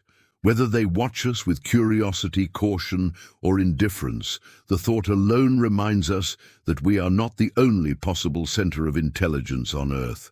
It forces humility, and humility is valuable. And if they are watching, then the final question becomes unavoidable. What happens if they decide to reveal themselves? What would change if the watchers stepped into view and humanity realized it had never been alone? The idea of meeting another civilization beneath our own seas is so staggering that it's hard to imagine the world staying the same afterward. Every part of human life would feel the shock. History, science, politics, religion, even the way we think of ourselves when we look in the mirror. To ask whether meeting them would change humanity forever is less a question of if, and more a question of how deep the change would run. First, consider history. For centuries, we've told ourselves a story of being the only advanced species on Earth. Every empire, every invention, every war has been framed within that assumption. If we discovered that another civilization has lived beside us all along, our histories would feel incomplete, perhaps even false. Textbooks would have to be rewritten, timelines redrawn. We would realize that our story was never singular, that we were never alone. Then science, entire disciplines would be shaken. Biology would have to account for intelligent life thriving in an environment we once considered inhospitable. Anthropology would have to redefine its scope, no longer limited to land-based humans and their cultures. Physics, chemistry, engineering, all would be tested by the technologies or adaptations that allowed survival in the abyss. The discovery would not just add to science, it would challenge its foundations, forcing us to admit that we missed something fundamental in our own backyard. Politics might feel the shock most immediately. Nations fight over land, resources, and oceans already. If a hidden people were revealed, the question of sovereignty would erupt. Whose waters are they in? Do they belong to themselves, or do land nations claim jurisdiction? Treaties would be rewritten, militaries mobilized, diplomats scrambling to interpret the meaning of this new presence. Some governments might see opportunity, others threat, others wonder. Religion would not be untouched. For traditions that see humanity as unique, chosen, or central, the discovery of another civilization on Earth would be destabilizing. New interpretations would arise, some rejecting, others embracing the new reality. Myths of gods of the sea might suddenly feel more literal. Prophecies re-examined, texts reread. For many believers, it could be proof of divine diversity, that creation is larger than we imagined. For others, it could be heresy, a challenge to authority. But beyond institutions, there is the personal change. Imagine waking up one morning knowing that neighbors have always lived below, watching from the deep. The idea alone would shift how we see ourselves. Arrogance might falter, humility might grow, or the opposite, fear, suspicion, hostility. Psychology would ripple with the discovery. Art would transform too. Artists have always drawn on myth, imagination, and discovery. Meeting another civilization would flood culture with inspiration. Films, novels, music, paintings, all would surge to interpret the event. Some would idealize, some would warn, But all would reflect the new awareness that Earth is shared more deeply than we thought. Technology could leap forward. If they possess knowledge of surviving under pressure, of cultivating light, of generating energy without fire, humanity could learn from it. The exchange could accelerate our understanding of sustainability, offering answers to problems we struggle with. But there is also danger. Technologies can be misused. What they offer as survival tools we might twist into weapons. History shows we're not always responsible with gifts. Culturally, the meeting would test us. Difference has always been a source of conflict among humans themselves. Race, language, religion, borders, all have divided us. If we cannot always accept each other, how would we accept those so profoundly different? Some might see them as kin, others as threat, others as prey. The choice would reveal who we are, as much as who they are. Yet there is potential for unity too. Humanity has always struggled to see itself as one species. Perhaps meeting another would finally give us that perspective, the way astronauts speak of the overview effect, seeing Earth as a fragile whole from space. Perhaps contact from below would give us a similar awakening. One planet, two civilizations, both vulnerable, both needing each other to survive. The change would also reach into ethics. How should we treat them as equals, as subjects of study, as threats? How should they treat us? What rights do they hold? What obligations? Entire fields of philosophy would wrestle with these questions. Morality would be tested in new ways, beyond human to human, stretching to human to other. The discovery could even alter how we think of possibility itself. For centuries, we've looked outward, dreaming of life on other planets. If life more advanced than we imagined exists beneath our oceans, then the universe suddenly feels far more crowded. We would look at Europa, Enceladus, Titan with new eyes. If the abyss holds intelligence here, why not there? Education would change. Children would grow up learning not only about continents and nations, but about neighbors in the deep. Their sense of the world would be broader from the start. Maps would be redrawn, not just with land and sea, but with civilizations above and below. Identity itself would stretch, but not all change would be hopeful. Fear could dominate. Mistrust could lead to conflict. Militaries might prepare for war. Corporations might rush to exploit. Governments might censor or control. Conspiracy theories would spread. Paranoia could poison relations before dialogue even begins. Still, history shows that encounters, however messy, reshape us.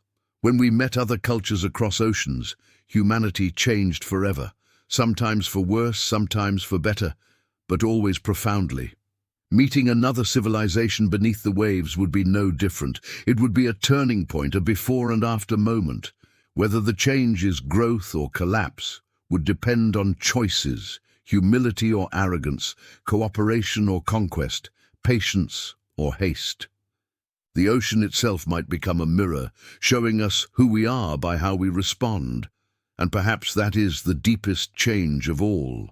Meeting them would not only reveal another civilization, it would reveal ourselves, stripped of excuses, confronted with the reality that we are not alone and never were. And from there, the story would continue, not as an ending, but as a beginning. Two civilizations learning to share one planet, one ocean, one fragile home.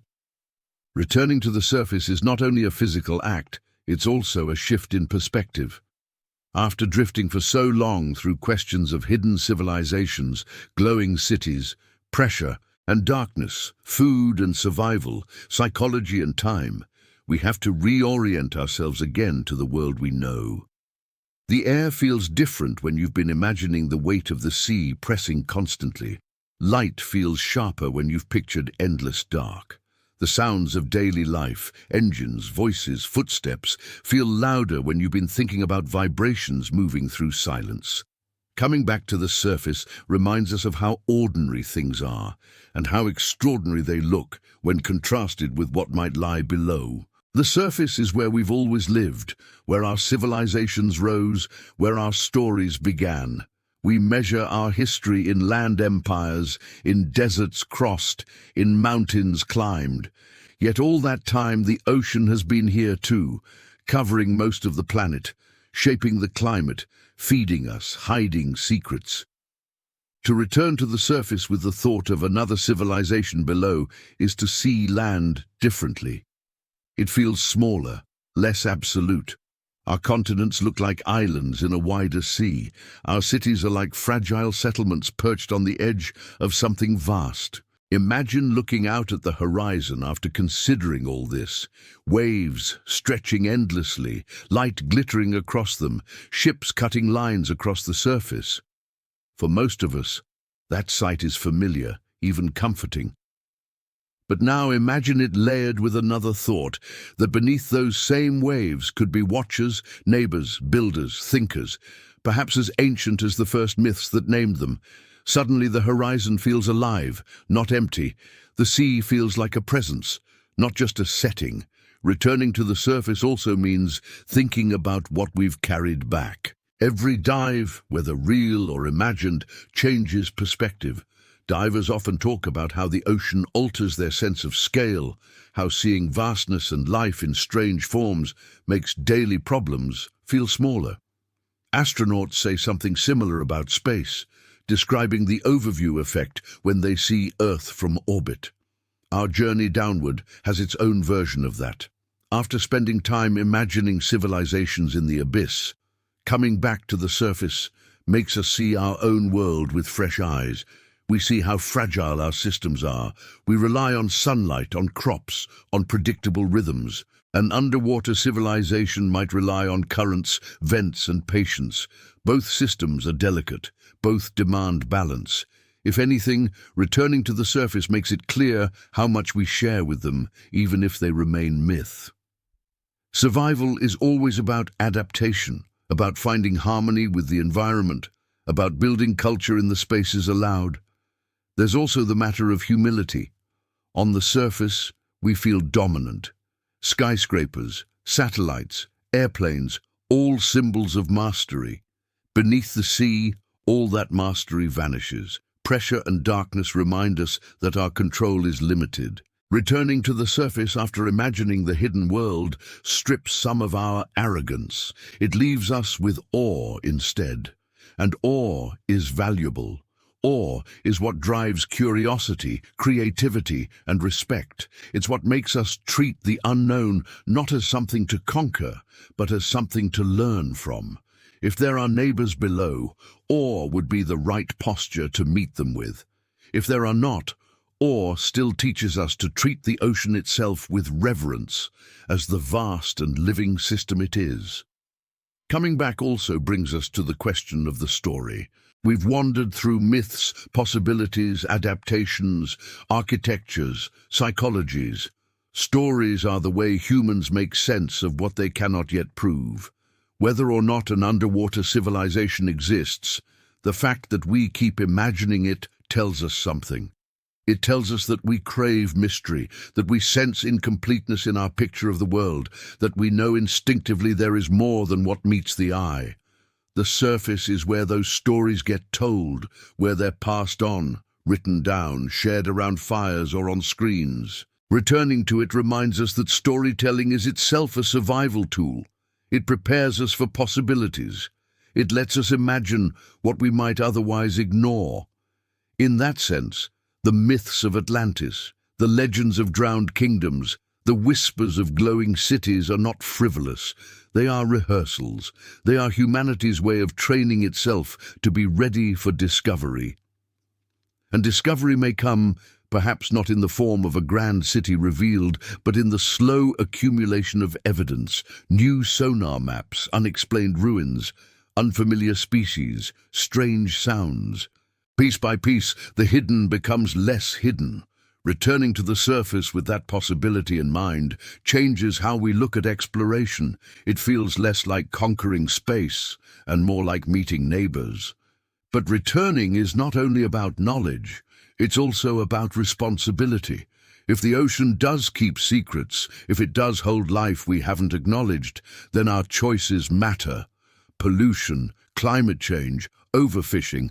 These aren't abstract problems, they're actions that ripple downward into places we cannot see.